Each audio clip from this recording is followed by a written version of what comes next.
ઋષભ દેવ પ્રભુનું ભરત ક્ષેત્રમાં અવતરણ. પ્રભુનું ચ્યવન કલ્યાણક. જ્યેષ્ઠ માસ કૃષ્ણ ચતુર્થી જેઠ વદ ચતુર્થી ઉત્તરાષાઢા નક્ષત્ર. શુભ ઘડી. શુભ તિથિ. શુભ ગ્રહયોગ. સર્વાર્થસિદ્ધ વિમાનમાં રહેલો વજ્રનાભનો આત્મા દેવલોક ત્યાગીને માતાના ઉદરમાં અવતર્યો. કહો કે દેવલોકમાંથી દેવનું ચ્યવન થયું અને પૃથ્વીલોકમાં તીર્થંકરનું આગમન થયું. પ્રભુના અગાઉ 12 ભવ થઈ ગયા હતા. 11મા ભવે તે વજ્રસેન તીર્થંકરના પુત્ર વજ્રનાભ તરીકે જન્મ પામ્યા હતા. આ જન્મમાં તે ચક્રવર્તી રાજા બન્યા હતા અને તે પછી દીક્ષા લઈને તીર્થંકર નામકર્મ બાંધ્યું હતું. તે પછીના ભવમાં તે સર્વાર્થ સિદ્ધ નામના 5મા અનુત્તર વિમાનના દેવ બન્યા હતા. ત્યાંથી તે હવે ભરતક્ષેત્રમાં અવતરણ કરી રહ્યા હતા. પ્રભુના સમગ્ર ભવભ્રમણ દરમિયાન ભરતક્ષેત્રમાં આ તેમનું પ્રથમ અવતરણ હતું. અને અંતિમ પણ. અવસર્પિણી કાળના ત્રીજા આરાનો એ આખરી સમય હતો. ત્યારે ભૂમિ પર કલ્પવૃક્ષો ઉગતા હતા અને આ વૃક્ષો માનવ જે માગે તે આપતા હતા. વળી ત્યારે કોઈ એક માનવનો નહીં, એક યુગલનો જન્મ થતો હતો. એક નર અને એક નારી સાથે જ જન્મ લે.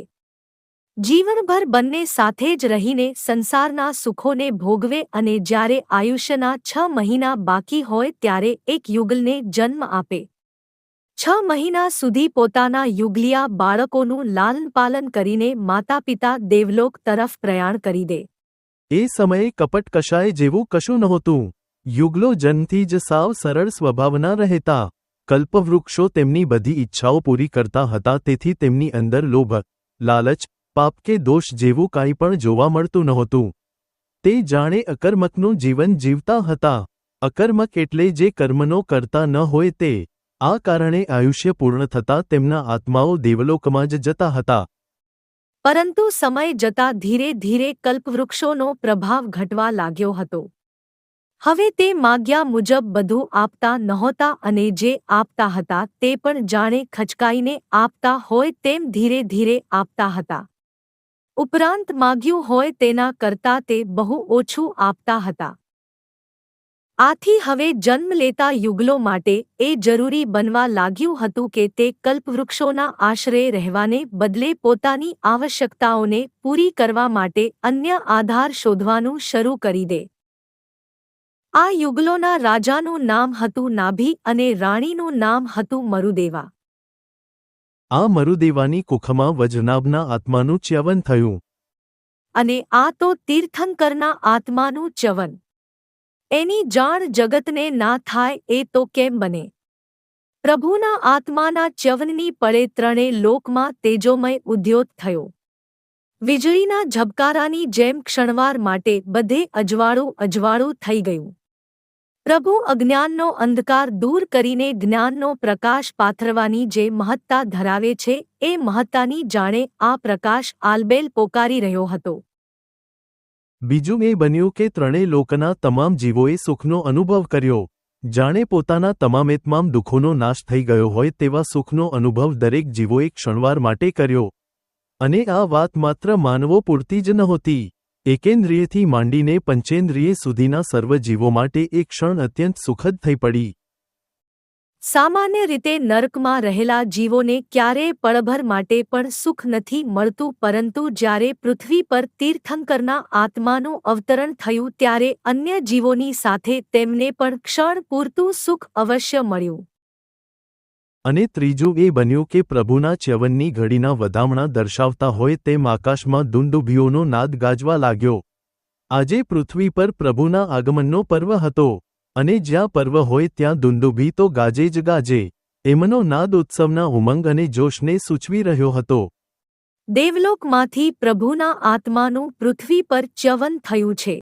આ ચ્યવન કલ્યાણકની છડી પોકારી 14 મહાસ્વપ્નોએ. કેવા છે આ મહાસ્વપ્નો? તો જુઓ, આવા છે આ મહાસ્વપ્નો. 1. વૃષભ. 2. હાથી.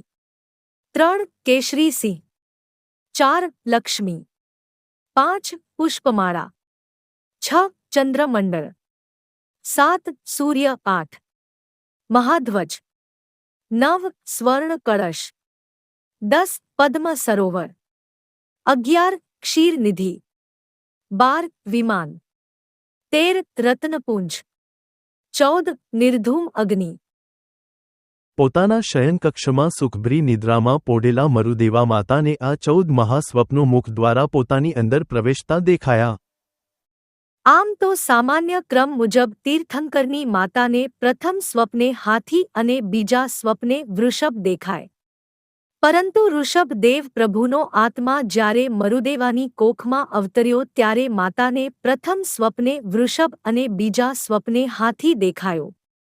એટલે કે તેમને બીજા ક્રમનું સ્વપ્ન પ્રથમ દેખાયું અને પ્રથમ ક્રમનું સપનું બીજા ક્રમે દેખાયું.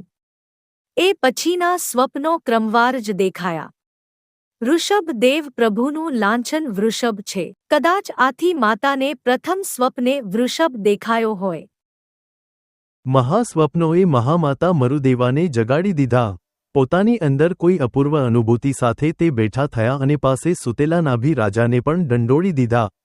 નાભી રાજા જાગ્યા. મરુદેવાએ અપાર ઉમંગ અને ઉલ્લાસ સાથે પોતાને આવેલા સ્વપ્નોની વાત કરી. રાજાને આ સ્વપ્નો અસાધારણ તો લાગ્યા પરંતુ તે એટલા સરળ સ્વભાવના હતા કે વધારે કાંઈ વિચારી ના શક્યા. તેમણે મરુદેવાને કહ્યું, સ્વપ્નો તો ઉત્તમ છે દેવી. લાગે છે કે તમે કોઈ ઉત્તમ પુત્રને જન્મ આપશો. મરુદેવાને આવા જ કોઈ ઉત્તરની અપેક્ષા હોય તેમ તેમણે પોતાનો આનંદ દર્શાવ્યો. પરંતુ એક મહાભવ્ય આત્માના મહાભવ્ય ચ્યવન પર પિતા માત્ર એમ જ કહી દે કે એક ઉત્તમ પુત્ર અવતરશે તે ઠીક તો ના જ કહેવાય. આ વાત છેક દેવલોક સુધી પહોંચી અને 64 ઇન્દ્રોના આસનો એક સાથે કાંપતા થઈ ગયા. દિવ્ય ભોગોમાં રત ઇન્દ્રોને સમજાયું નહીં કે આ શું થઈ રહ્યું છે. પોતાના આસનોના કાંપવાનું કારણ જાણવા માટે તેમણે અવધિજ્ઞાનનો ઉપયોગ કર્યો અને તેમને વધામણી મળી કે પૃથ્વી પર અરિહંતના આત્માનું અવતરણ થયું છે. પોતપોતાના ભોગવિલાસોને સર્વ ઇન્દ્રોએ મૂક્યા એક તરફ અને એક સાથે દોડી ગયા પ્રભુની માતાની પાસે. માતાને વંદન કરતા તેમણે પહેલી તો વધામણી એ આપી કે તમે ત્રણેય લોકના સ્વામી એવા પુત્રની માતા બનશો. અને એ પછી ઇન્દ્રોએ સાથે મળીને મરુદેવાને 14 સ્વપ્નોનો અર્થ કહેવાનો શરૂ કર્યો. એક એક સ્વપ્નનો અર્થ તે વિસ્તારથી સમજાવતા ગયા અને એ રીતે એમના પુત્રના પ્રભાવનો વિસ્તાર દર્શાવતા ગયા. મરુદેવા માટે એ ધન્ય ઘડી હતી, ધન્ય વૃતાંત હતો. જેને આખું જગત પૂરા ભાવથી નમે. એ શલાકા પુરુષ મારા ઉદરમાં રમે. આ ભાવ સાથે તેમનો આત્મા પુલકિત બની ગયો. પોતાની અંદર રહેલા એક વિશેષ ગર્ભથી તેમનું માતૃત્વ વિશેષ શોભવા તથા વિકસવા લાગ્યું. પ્રભુ એટલે પ્રભુતાના સ્વામી. આ પ્રભુતા એવી કે માતાના ઉદરમાં તેમના ગર્ભનો ધીરે ધીરે વિકાસ થતો જાય પરંતુ બહાર તેની જરા પણ જાણ ના થાય. ધરતીના આંતરભાગમાં જેમ અંકુરની વૃદ્ધિ થતી જાય તેમ માતાના ઉદરમાં ઋષભદેવ પ્રભુનો ગર્ભ ગુપ્ત રીતે વિકસતો ગયો. 9 માસ અને 8.5 દિવસો વીત્યા. અને ત્યારે થયો પ્રભુનો જન્મ. આ અવસર્પિણી કાળના પ્રથમ તીર્થંકરનો જન્મ. ભરતક્ષેત્રમાં તેમનો પ્રથમ અવતાર તેમજ ચરમ અવતાર પણ. અને એટલો જ પરમ અવતાર પણ. જ્યેષ્ઠ માસ. કૃષ્ણ ચતુર્થી. જેઠ વદ ચોથ. ઉત્તરાષાઢા નક્ષત્ર. આ હતી પ્રથમ તીર્થંકર શ્રી ઋષભદેવ પ્રભુના ચ્યવન કલ્યાણકની શુભ તિથિ. આ તિથિને 9 માસ અને 8.5 દિવસો વીત્યા. અને આવી ચૈત્ર માસની વદ 8મની શુભ તિથિ. અર્ધરાતનો સમય છે. અવકાશમાં સર્વ ગ્રહો ઉચ્ચના છે. ઉત્તરાષાઢા નક્ષત્ર છે. આ શુભ તિથિ, શુભ ઘડી, શુભ ગ્રહયોગો સાથે પ્રભુએ જન્મ ધારણ કર્યો. એ સાથે જ પ્રભુના જન્મ કલ્યાણકને વધાવતો હોય તેમ ત્રણેય લોકમાં ઉદ્યોત થયો. ત્રણેય લોકના સર્વ જીવોએ ક્ષણવાર માટે સુખનો અનુભવ કર્યો. નારકીઓ સુદ્ધા સુખ પામ્યા. આકાશમાં દુંદુભીનો નાદ ગુંજી ઉઠ્યો. અને સંસારને વધામણી મળી ગઈ કે પૃથ્વી પર પ્રભુના પગલાં થઈ ગયા છે. ધરતીનું હૈયું પણ પોકારી રહ્યું, ભલે પધાર્યા ઓ અરિહંત ભગવંત. માતાને પ્રસૂતિની જરા પણ પીડા આપ્યા વગર જન્મ લીધો છે પ્રભુએ. તેમનું શરીર લોહી કે બીજા કશાથી જરાય ખરડાયેલું નથી, બલકે તે એકદમ શુદ્ધ અને શોભાયમાન છે. આવા પ્રભુનું સૂતિકા કર્મ સંસારની કોઈ નારી તો કેમ ની કરી શકે? એ તો દિક્કુમારીઓ જ કરી શકે. દિક્કુમારીઓ એટલે ઉર્ધ્વ લોક તથા અધો લોકની અલગ અલગ દિશાઓના દેવલોકોમાં વસતી 56 દેવીઓ.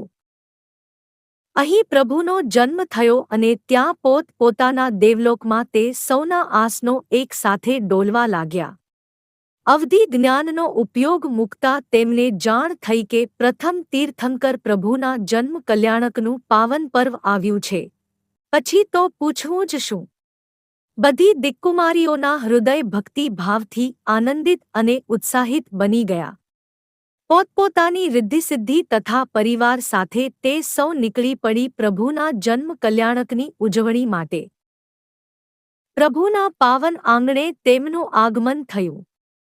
તે સૌ માતા અને પ્રભુની સન્મુખ થઈ. બંનેની પ્રદક્ષિણા કરીને પ્રણામ કર્યા.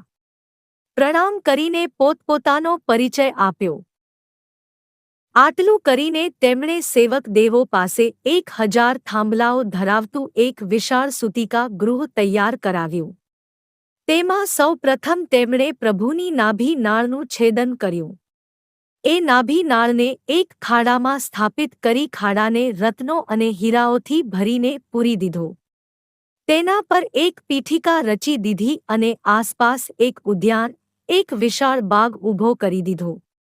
પ્રભુની નાભી નાળની પણ કેવી કાળજી લે છે આ શ્રદ્ધાવંત દેવીઓ! હવે દિક્કુમારીઓએ પ્રભુ તથા માતાને એક રત્ન જડિત સિંહાસન પર બેસાડ્યા. ઉત્તમ તૈલી પદાર્થોના મિશ્રણથી બનેલા તેલથી બંનેના અંગોની માલિશ કરી. માલિશથી માતા તેમજ પુત્રના દેહો સચેત અને મૃદુ બની ગયા એટલે શુદ્ધ અને સુગંધિત જળથી સ્નાન કરાવી તેમણે આ દેહોને શુદ્ધ અને તાજામાજા કરી દીધા. એ પછી બંનેના દેહોને રત્ન જડિત અલંકારોથી અલંકૃત કરી દીધા. આ માત્ર સેવા નથી. આ તો ભક્તિભાવ સાથેનું પ્રભુનું સેવન છે. આપણે જે રીતે પ્રભુની પ્રતિમાની વિવિધ પ્રકારે પૂજા કરીએ છીએ તે જ રીતે દિક્કુમારીઓ હજુ હમણાં જ જન્મેલા પ્રભુની પૂજા કરે છે. આપણે તો પ્રતિમાની પૂજા કરીએ છીએ, તે સાક્ષાત પ્રભુની પૂજા કરે છે. તે પણ પ્રભુના દેહના સૌપ્રથમ સ્પર્શ સાથેની સૌપ્રથમ પૂજા. આવું છે તેમનું મહાભાગ્ય.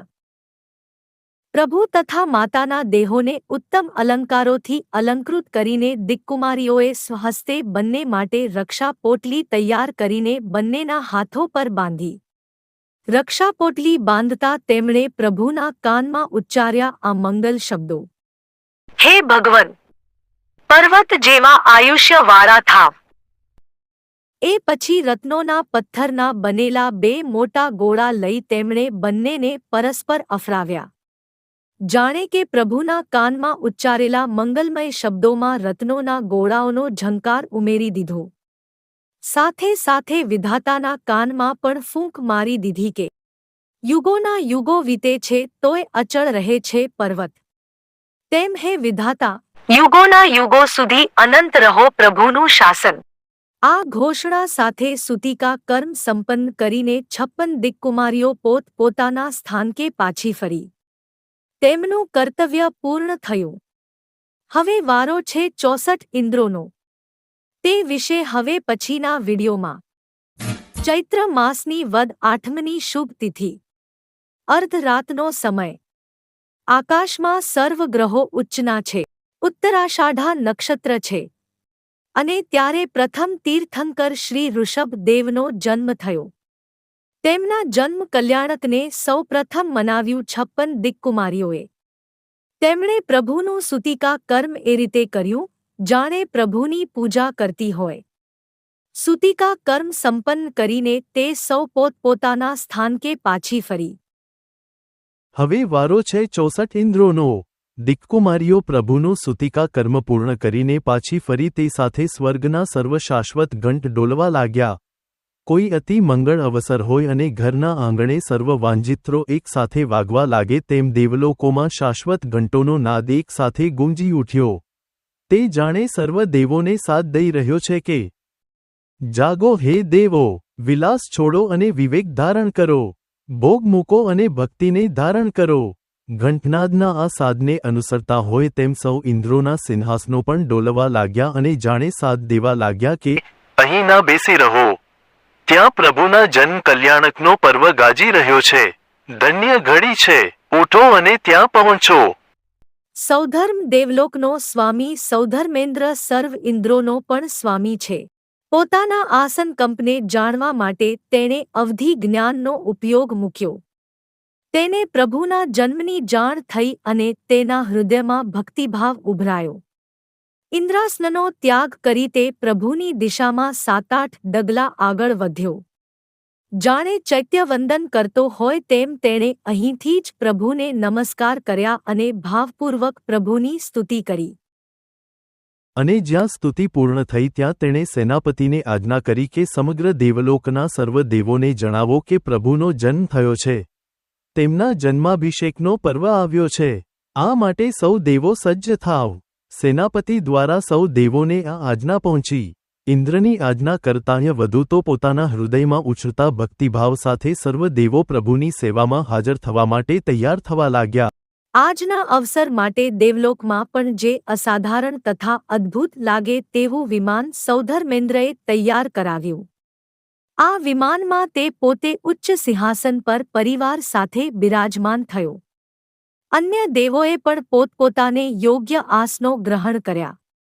આ વિમાન સાથે સૌધર્મેન્દ્ર પ્રભુના જન્મભુવન પર આવી પહોંચ્યો. સૌ પ્રથમ તે એકલો વિમાનમાંથી ઉતર્યો અને પ્રભુની પાસે ગયો. પ્રભુને જોતા જ તે નમી પડ્યો. પૂરા ભાવથી તેણે પ્રભુ તથા તેમની માતાની પ્રદક્ષિણા કરી અને ફરીવાર વંદન કર્યા. પછી પ્રભુને જન્મ આપનાર પુણ્યવંત માતાની સ્તુતિ કરીને પોતાનો પરિચય આપ્યો.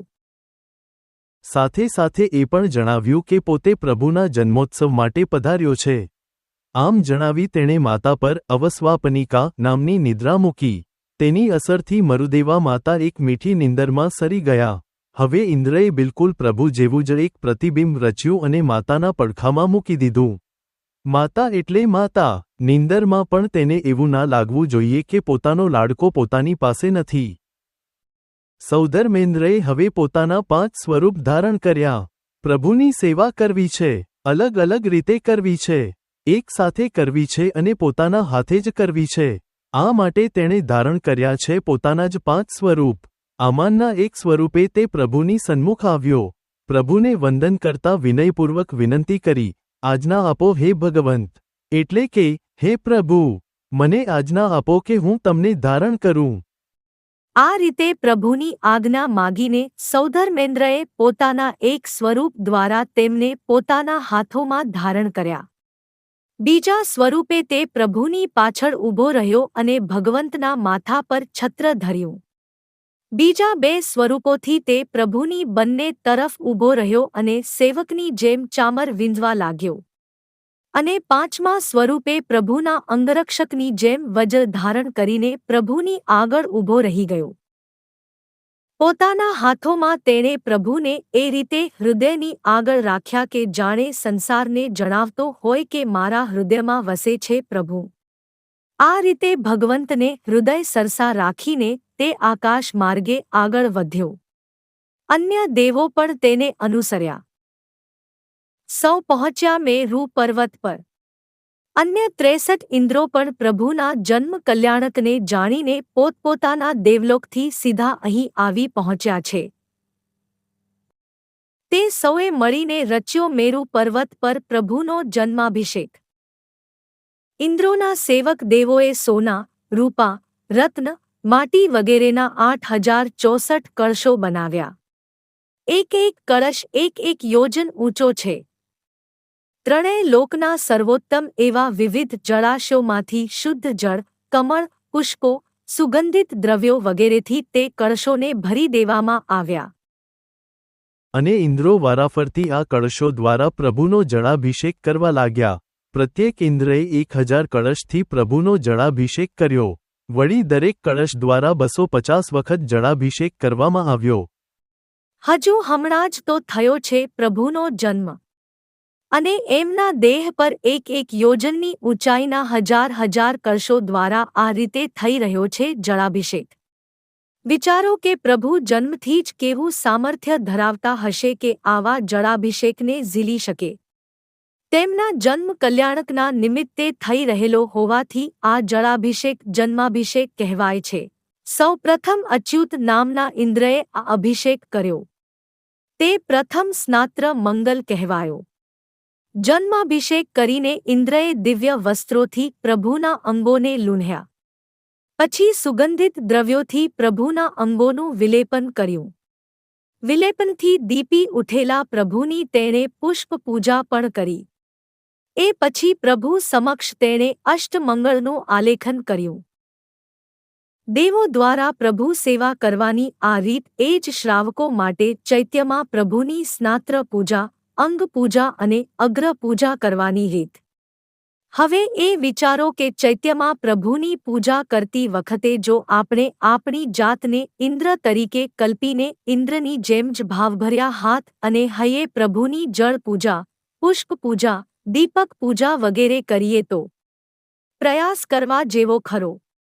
ઇન્દ્ર બનવાનું સુખ મળે કે ના મળે, ઇન્દ્રની જેમ જ પ્રભુની પૂજા કર્યાનો લ્હાવો અને લાભ તો મળશે જ મળશે. અચ્યુતેન્દ્ર પછી બીજા 62 ઇન્દ્રોએ પણ ભાવસહ પ્રભુની સ્નાત્ર પૂજા તથા અન્ય પૂજાઓ કરી. આ પૂરા સમય દરમિયાન પ્રભુજી સૌધર્મેન્દ્રના ખોળામાં રહ્યા.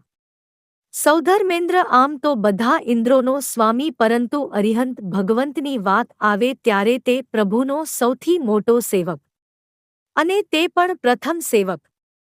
પ્રભુને ખોળામાં રાખીને તે એક ભક્તની જેમ સિંહાસન પર બિરાજમાન દેખાય. 63 ઇન્દ્રોએ પ્રભુની પૂજાઓ કરી લીધી. એ પછી સૌધર્મેન્દ્ર પોતે પૂજા કરવા માટે તત્પર થયો. આ જોઈ ઈશાન દેવલોકનો ઈશાનેન્દ્ર આગળ આવ્યો. તેણે સૌધર્મેન્દ્રની જેમ જ 5 રૂપ ધારણ કર્યા. તેમાંથી એક રૂપે તે પ્રભુને ખોળામાં લઈને સિંહાસન પર બેઠો. બીજા રૂપે તેણે પ્રભુના માથા પર છત્ર ધર્યું. વધુ 2 રૂપે તે પ્રભુની બંને તરફ ચામર વિંઝતો ઊભો રહ્યો. 5મા રૂપે તે હાથમાં ત્રિશૂળ ધારણ કરીને પ્રભુની આગળ ઊભો રહ્યો. સૌધર્મેન્દ્ર પ્રભુનો જળાભિષેક કરવા માટે આગળ આવ્યો. સર્વ ઇન્દ્રોમાં તે પ્રથમ ઇન્દ્ર છે. આથી પ્રભુનો જન્માભિષેક કરવાની તેની રીત સૌથી અલગ છે. તેણે હવામાં અદ્ધર 4 વૃષભોની રચના કરી. સ્ફટિકના બનેલા આ ચારેય વૃષભ એટલા વિશાળ છે કે સ્ફટિકના પર્વત જ લાગે. તેમના શિંગડાઓમાંથી ઉજ્જવળ જળની ધારાઓ પ્રગટ થઈ. હવામાં જ આ 8 ધારાઓ ભેગી થઈને એક જ ધારા રૂપે પ્રભુના મસ્તક પર અભિષિત થવા લાગી. આ રીતે પ્રભુનો જળાભિષેક કર્યા પછી સૌધર્મેન્દ્રએ વૃષભોને અદૃશ્ય કર્યા. પ્રભુના ભીના અંગોને દિવ્ય વસ્ત્રથી લૂંછીને તેણે આ અંગો પર ઉત્તમ સુગંધિત દ્રવ્યોથી વિલેપન કર્યું. પછી તેણે પ્રભુના દેહને વિવિધ આભૂષણોથી અલંકૃત કરી દીધો. ત્યારબાદ એણે પ્રભુનું દર્શન કર્યું તો એને લાગ્યું કે પ્રભુ જેટલા આભૂષણોથી શોભતા હતા તેથી વધારે તો આભૂષણો પ્રભુથી શોભતા હતા. આ રીતે શોભતા પ્રભુની સૌધર્મેન્દ્રએ પુષ્પપૂજા કરી. પછી પ્રભુ સમક્ષ રૂપાના અખંડ અક્ષતથી અષ્ટમંગળનું આલેખન કર્યું. તેણે પ્રભુની ધૂપ પૂજા તથા દીપક પૂજા પણ કરી. આમ સર્વ પ્રકારે પૂજા કર્યા પછી સૌધર્મેન્દ્રએ 108 શ્લોકોથી પ્રભુની સ્તુતિ કરી. જી હા, પૂરા 108 શ્લોકોથી. આમ મન ભરીને પ્રભુનો જન્માભિષેક ઉજવીને સૌધર્મેન્દ્રએ ફરીવાર 5 રૂપ ધારણ કર્યા. એક રૂપે પ્રભુને ગ્રહણ કર્યા, બીજા રૂપે પ્રભુના મસ્તક પર છત્ર ધર્યું, 2 રૂપે પ્રભુની બંને તરફ ચામર ધર્યા અને એક રૂપે હાથમાં વજ્ર ધારણ કરીને પ્રભુની આગળ ઊભો રહ્યો. આ 5 રૂપે પ્રભુને ધારણ કરી તે મેરુ પર્વત પરથી પ્રભુના જન્મ સ્થાનકે પાછો આવ્યો. પોતે અગાઉ રચેલા પ્રભુના પ્રતિબિંબના સ્થાને તેણે સાક્ષાત પ્રભુને મૂકી દીધા. તેમના ઓશિકા આગળ દિવ્ય તથા રેશમી વસ્ત્રની જોડ તેમજ રત્નમય કુંડળની જોડ મૂકી. ચંદરવાની સાથે ગેડી દડો પણ બાંધ્યો. આટલું કરી તેણે પ્રભુની માતા પર મૂકેલી અવસ્વાપનિકા નિદ્રા દૂર કરી. સાથે સાથે તેણે કુબેરને આજ્ઞા કરી કે હીરા, સોનું, નંદાસન, ભદ્રાસન, મનોહર વસ્ત્રો જેવી મહામૂલ્યવાન વસ્તુઓથી પ્રભુના ભવનને ભરપૂર કરી દો. કુબેરે સેવક દેવો પાસે આ આજ્ઞાનો તત્કાળ અમલ કરાવ્યો. આટલું થયું એટલે સૌધર્મેન્દ્રએ પોતાના સેવક દેવોને આ ઉદ્ઘોષણા કરવાનો આદેશ આપ્યો: ભુવનપતિ, વ્યંતર, જ્યોતિષી અને વૈમાનિક, આ 4 નિકાયમાં વસતા દેવોમાંથી કોઈએ અરિહંત ભગવંતનું કે તેમની માતાનું સહેજ પણ અશુભ ચિંતવવું નહીં. જો કોઈ પણ કશું અશુભ ચિંતવશે તો તેના મસ્તકના 7 ટુકડા થશે. સામાન્ય રીતે ભુવનપતિ, વ્યંતર, જ્યોતિષી અને વૈમાનિક, આ 4 દેવલોકના દેવો પૃથ્વી પરના જીવોનું અશુભ કરવાની વૃત્તિ ધરાવતા હોય છે. અન્ય નિકાયના દેવોમાં આવી વૃત્તિ નથી હોતી. આથી સૌધર્મેન્દ્રને આવી ઉદ્ઘોષણા કરાવવી જરૂરી લાગે છે. સૌધર્મેન્દ્રની આજ્ઞા મુજબ તરત ઉદ્ઘોષણા કરવામાં આવી. હવે સૌધર્મેન્દ્રએ કર્યું પ્રભુના અંગૂઠામાં અમૃતમય નાડીનું સંક્રમણ. એટલે કે પ્રભુના અંગૂઠામાં અમૃતનો સંચાર. અરિહંત ભગવંતો કદી સ્તનપાન કરતા નથી. તેમને જ્યારે પણ ક્ષુધા એટલે કે ભૂખનો અનુભવ થાય છે ત્યારે તે અમૃતરસ ધરાવતો અંગૂઠો મોંમાં લઈને અમૃતથી પોતાની ક્ષુધાને સંતોષે છે. આ કારણે સૌધર્મેન્દ્રએ પ્રભુના અંગૂઠામાં અમૃતનો સંચાર કર્યો છે. અને છેલ્લે તેણે 5 અપ્સરાઓને આજ્ઞા કરી પ્રભુનું સર્વ પ્રકારનું ધાત્રી કર્મ સંભાળવા માટે. ધાત્રી કર્મ એટલે એક બાળક માટે તેની માતા જેવી જ ફરજો નિભાવવી.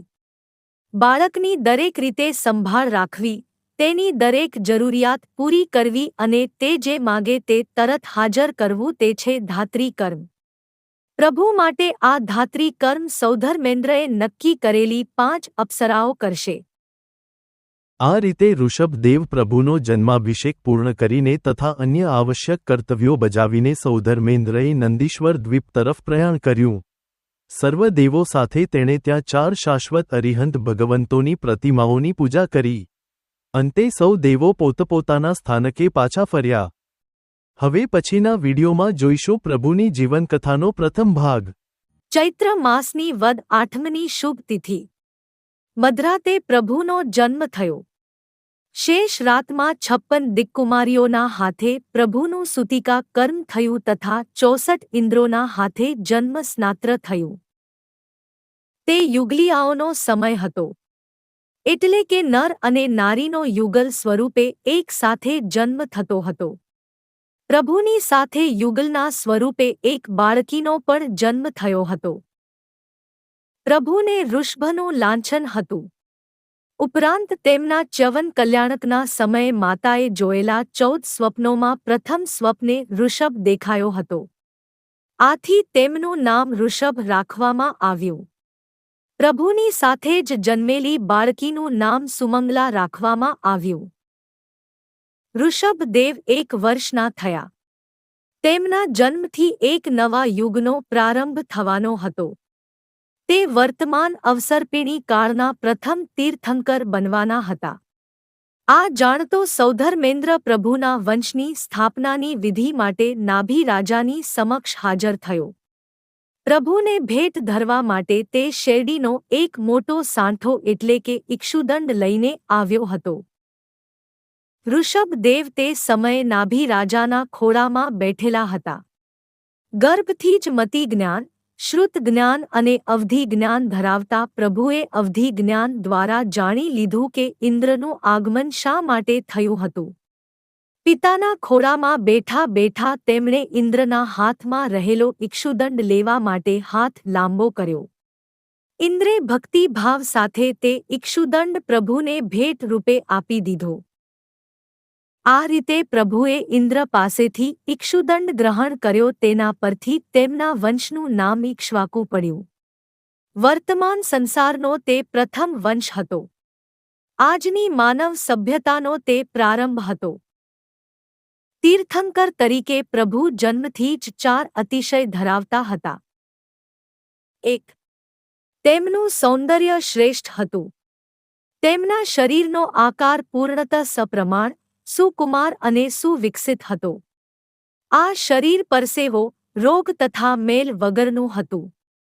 ઉપરાંત તે સુગંધિત હતું. જાણે સૌંદર્યથી ઝગમગતું અને સુગંધથી મગમગતું માનવપુષ્પ. 2. પ્રભુના શરીરના માંસ તથા રુધિર ગાયના દૂધની ધારા જેવા ઉજ્જવળ અને દુર્ગંધ વગરના હતા. 3. પ્રભુના આહાર તથા નિહારની વિધિ ચર્મચક્ષુને અગોચર હતી. એટલે કે પ્રભુના આહાર નિહાર નરી આંખે નહોતા દેખાતા. તે અદૃશ્ય રીતે જ થતા હતા. 4. પ્રભુના શ્વાસોચ્છ્વાસમાં પૂર્ણ વિકસેલા કમળની સુગંધનો ભંડાર હતો. દરેક તીર્થંકરને આ 4 અતિશયો જન્મથી જ હોય છે. આથી તે સહજ અથવા સ્વાભાવિક અતિશયો કહેવાય છે. ઉપરાંત દરેક અરિહતને હંમેશા વજ્ર ઋષભ નારાજ સંજ્ઞ હોય છે. એટલે કે તેમના શરીરનો બાંધો માંસલ, મજબૂત અને વજ્ર જેવો અભેદ હોય છે. આપણે અત્યારે જેને 6 કે 7 પેક કહીએ છીએ તે પ્રભુના બાંધાની સામે સાવ મગતરું લાગે. પ્રભુને ઘા કરવાની વાત તો ઠીક, તેમના સ્પર્શને પણ સહન ના કરી શકાય એવો તેમનો શારીરિક બાંધો હોય છે. પ્રભુની મરજી વગર તમે તેમની પાસે ના જઈ શકો કે તેમને સ્પર્શી પણ ના શકો. પ્રત્યેક તીર્થંકરનું શરીર સમચતુરસ્ર સંસ્થાન વાળું હોય છે. એટલે કે તેમનું એક એક અંગ સુકુમાર, સપ્રમાણ, સશક્ત અને સુયોગ્ય આકારવાળું હોય છે. તમને ક્યાંય કોઈ ખોટ કે અધૂરાપણું જોવા ના મળે. ઋષભદેવ પ્રભુનું પણ વજ્ર ઋષભ નારાજ સંજ્ઞ હતું. અને તેમનું શરીર સમચતુરસ્ર સંસ્થાનવાળું હતું. પ્રભુનું બાળપણ દેવકુમારો સાથે વિવિધ રમતોમાં વીત્યું. તેમનું વદન હંમેશા ગંભીર રહ્યું અને વર્તન સરળ રહ્યું. તેમના અંગૂઠામાં સૌધર્મેન્દ્રએ અમૃત સિંચ્યું હતું. ઋષભદેવને જ્યારે પણ ભૂખનો અનુભવ થતો ત્યારે તે અંગૂઠા દ્વારા અમૃતપાન કરી લેતા હતા.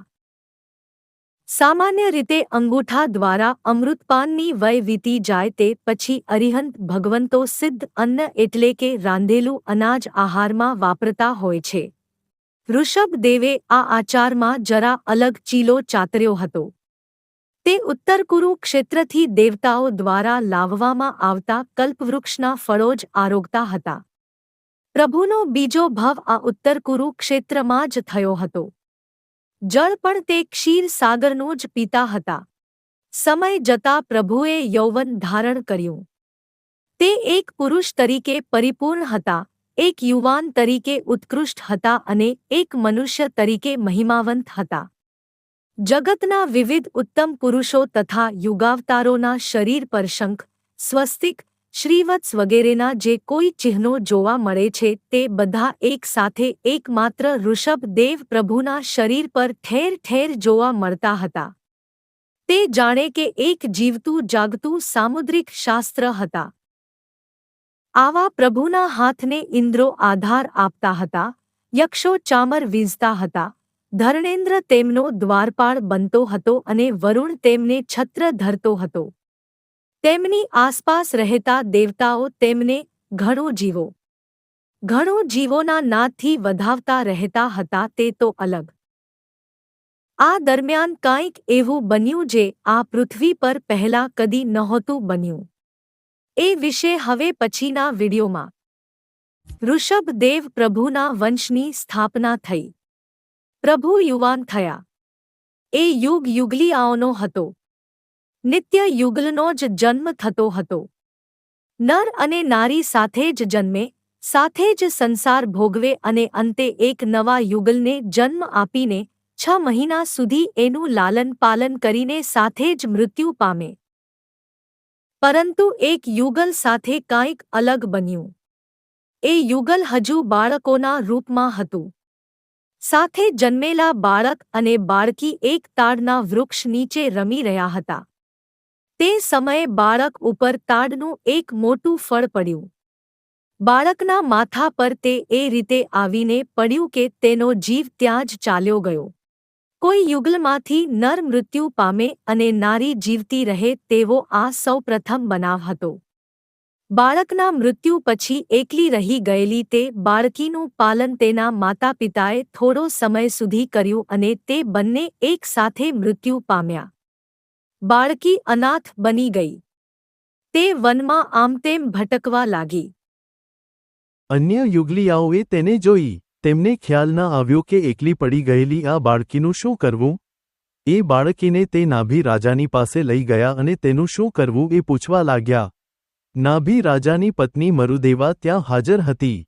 તેણે બાળકીને પોતાની ગોદમાં લઈ લીધી.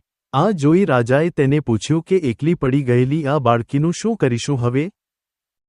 ત્યારે પુત્ર ઋષભ માટે અત્યંત સ્નેહ ધરાવતા મરુદેવા માતાએ કહી દીધું કે આ બાળકી આપણા ઋષભની ધર્મપત્ની બનશે.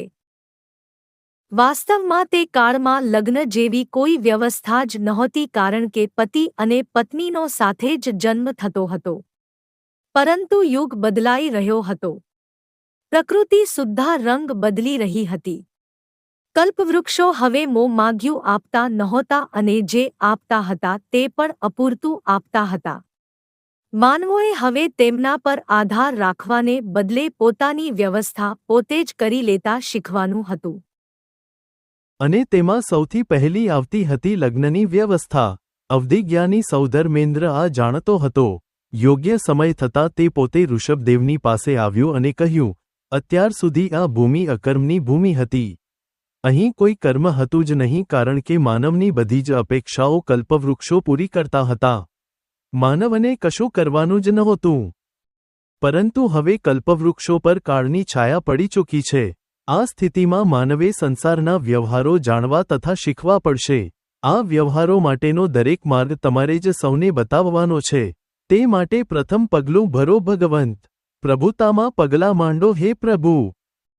આટલું કહેતા કહેતા સૌધર્મેન્દ્રએ પ્રભુને તેમના માટે યોગ્ય બે નારી રત્નોના નામ પણ આપી દીધા. આપના માટે સુમંગલા અને સુનંદા સનપુંથ સુયોગ્ય નારી રત્નો છે પ્રભુ. ઋષભદેવ સંસારના રાગી જરાય નહોતા પરંતુ પ્રથમ તીર્થંકર તરીકે સંસારને રાગે પાડવાની જવાબદારી પોતે જ પૂરી કરવાની છે એની તેમને ખબર હતી. ઉપરાંત તે જાણતા હતા કે પોતાના 84 લાખ પૂર્વ વર્ષના આયુષ્યમાંથી 83 લાખ પૂર્વ વર્ષનો સમય તેમને સંસારવાસમાં ગાળવાનો છે. આ ગાળામાં પોતાના સંચિત ભોગ્યકર્મ ભોગવવાના છે. સાથે સાથે અત્યાર સુધી કલ્પવૃક્ષો પર નભી રહેલા લોકોને હવે પોતાનો સંસાર જાતે બનાવતા તથા નિભાવતા શીખવવાનું છે. પોતે પ્રથમ તીર્થંકર તરીકે સંસારમાં જૈન ધર્મની સ્થાપનાની સાથે જ વ્યવહાર ધર્મની એક નવી સભ્યતા પણ તૈયાર કરવાની છે. જો કે ઇન્દ્રની વાત સાંભળીને પ્રભુ મૌન જ રહ્યા કારણ કે તીર્થંકર કદી સંસારવાસની વાતોમાં હામી ભરે નહીં. ત્યાં તેમનું મૌન જ તેમનો ઉત્તર બને. અને સૌધર્મેન્દ્રને તો બસ પ્રભુના મૌન હકારની જ જરૂર હતી. એ પામી લઈ તેણે ઋષભદેવના વિવાહ કર્મ માટેની તૈયારીઓ આરંભી દીધી. તેનો આદેશ થયો અને લગ્ન માટે એક એવો મંડપ રચાઈ ગયો જે ઇન્દ્રની મહાસભા જેવો જ લાગે. સૌધર્મેન્દ્રના સેવક દેવોએ તેને ઊભો કર્યો અને અપ્સરાઓએ તેને સજાવીને પોતાના સૌંદર્યથી પણ વધારે શોભતો કરી દીધો. એટલું જ નહીં, પોતાના હાથે જ તેમણે સુનંદા અને સુમંગલાને લગ્નની પીઠી ચોળી. વિવિધ પ્રસાધનોથી તેમના સૌંદર્યને સાવ નવો નિખાર આપ્યો.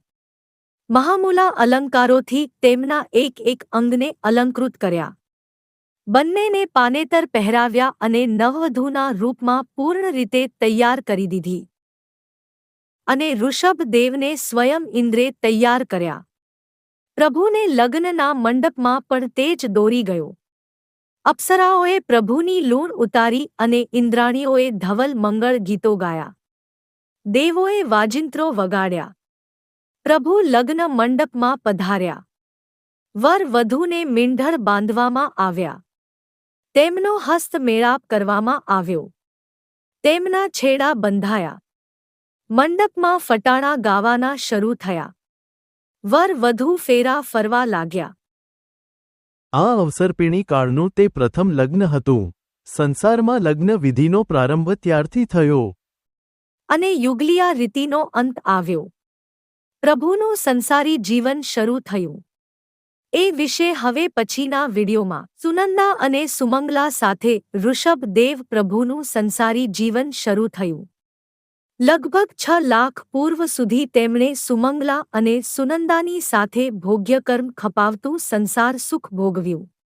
આ સમયે સર્વાર્થ સિદ્ધ વિમાનમાં રહેલા બાહુ અને પીઠના જીવ ત્યાંથી ચ્યવીને સુમંગલાના ઉદરમાં યુગલિયા તરીકે અવતર્યા. સુબાહુ અને મહાપીઠના જીવ પણ તે જ રીતે સુનંદાના ઉદરમાં અવતરણ પામ્યા. પ્રભુના આત્મા સાથે આ આત્માઓનો 5 ભવોનો સંબંધ રહ્યો છે તે વિશે આપણે અગાઉના વિડીયોઝમાં જોઈ ગયા છીએ. સુમંગલાના ઉદરમાં બાહુના જીવનું અવતરણ થયું ત્યારે તેને મરુદેવા માતાની જેમ જ 14 મહાસ્વપ્નોનું દર્શન થયું. તેણે ઋષભદેવને આ સ્વપ્નો વિશે જણાવ્યું. પ્રભુએ તેને વધામણી આપી, તમે એક ચક્રવર્તી પુત્રને જન્મ આપશો દેવી. ગર્ભાવાસનો કાળ પૂર્ણ થતાં સુમંગલાએ એક યુગલને જન્મ આપ્યો. તેમાંના પુત્રનું નામ ભરત અને પુત્રીનું નામ બ્રાહ્મી રાખવામાં આવ્યું. તે જ રીતે સુનંદાએ પણ એક યુગલને જન્મ આપ્યો. તેમાંના પુત્રનું નામ બાહુબલી અને પુત્રીનું નામ સુંદરી રાખવામાં આવ્યું. પૃથ્વી પર યુગલના રૂપમાં જન્મ પામનાર અંતિમ જોડીઓ હતી. આ જોડીઓની વિશેષતા એ રહી કે પહેલાની જેમ યુગલ તરીકે તે પતિ પત્ની ના બન્યા પરંતુ તેમની વચ્ચે ભાઈ અને બહેનનો સંબંધ સ્થાપિત થયો.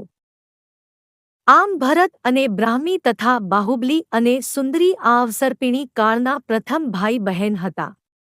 એ પછી જાણે યુગલોને જન્મ આપવાની કાળની રીતિ પણ બદલાઈ. અલબત્ત સુનંદાની કુખે 49 જોડિયા સંતાનોનો જન્મ થયો પરંતુ એ બધા જ પુત્રો હતા. આમ ઋષભદેવ પ્રભુને સંતાનોમાં 100 પુત્રો અને 2 પુત્રીઓ હતી.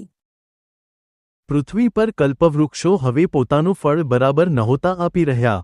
આથી તેમના પર જ જીવવા માટે ટેવાયેલા યુગલિયાઓ પરેશાન થવા લાગ્યા. પહેલા તેમની અંદર સરળતા દેખાતી હતી. તેના સ્થાને હવે ક્રોધના રૂપે કશાય દેખાવા લાગ્યો. આમ પૃથ્વી પર દોષોની શરૂઆત થઈ. આ એ વાતનો સંકેત હતો કે પૃથ્વી પર પાપનો જન્મ થઈ ચૂક્યો છે. અત્યાર સુધી પૃથ્વી પર ધર્મ કે કર્મ જેવું કશું નહોતું કારણ કે માનવોને ક્યારે એમની જરૂર જ નહોતી પડી. માનવોમાં પાપકર્મ નહોતું તેથી પ્રતિક્રમણ પણ નહોતું. સૌમાં સ્વાભાવિક રીતે જ સંભાવ હતો અને તેથી સામાયિક પણ નહોતું. કદાચ ક્યાંક કોઈથી ભૂલ થઈ જાય તો તેને ધિક્કારવા માત્રથી તે માનવ પોતાની અંદર હચમચી જતો હતો અને પોતાની ભૂલને સુધારી લેતો હતો. ઉપરાંત તે એવી કાળજી પણ લેતો હતો કે આવી ભૂલ ફરીથી ના થઈ જાય. પરંતુ હવે ધિક્કાર પામ્યા પછી પણ માનવ પોતાની ભૂલને સ્વીકારવા માટે રાજી નહોતો થતો. ભૂલને સુધારવાની વાત તો તે પછી આવતી હતી. કેટલાક સમજુ યુગલિયા આ જોઈને ઋષભદેવની પાસે આવ્યા અને લોકોના બદલાઈ રહેલા વલણની વાત કરી. પ્રભુએ તેમને કહ્યું, કાળ કાળનું કામ કરી રહ્યો છે. ભૂમિ પોતાનો રસકસ ગુમાવી રહી છે. તેનો પ્રભાવ માનવો ઉપર પણ દેખાઈ રહ્યો છે. આ સ્થિતિમાં અનુશાસન જરૂરી છે. અનુશાસન રાજાથી આવે. તેની પાસે લોકોને અનુશાસિત કરવાની સત્તા હોય. જરૂર પડે ત્યાં તે અપરાધીને સખતમાં સખત શિક્ષા કરી શકે. તમે તમારામાંથી આવો એક એવો રાજા પસંદ કરો જે પોતાના શાસન દ્વારા લોકોને મર્યાદામાં રાખી શકે અને મર્યાદાનું ઉલ્લંઘન કરનારને યોગ્ય દંડ આપી શકે. રાવ લઈને આવનારાઓએ તરત કહ્યું, તો તમે જ અમારા રાજા બનો.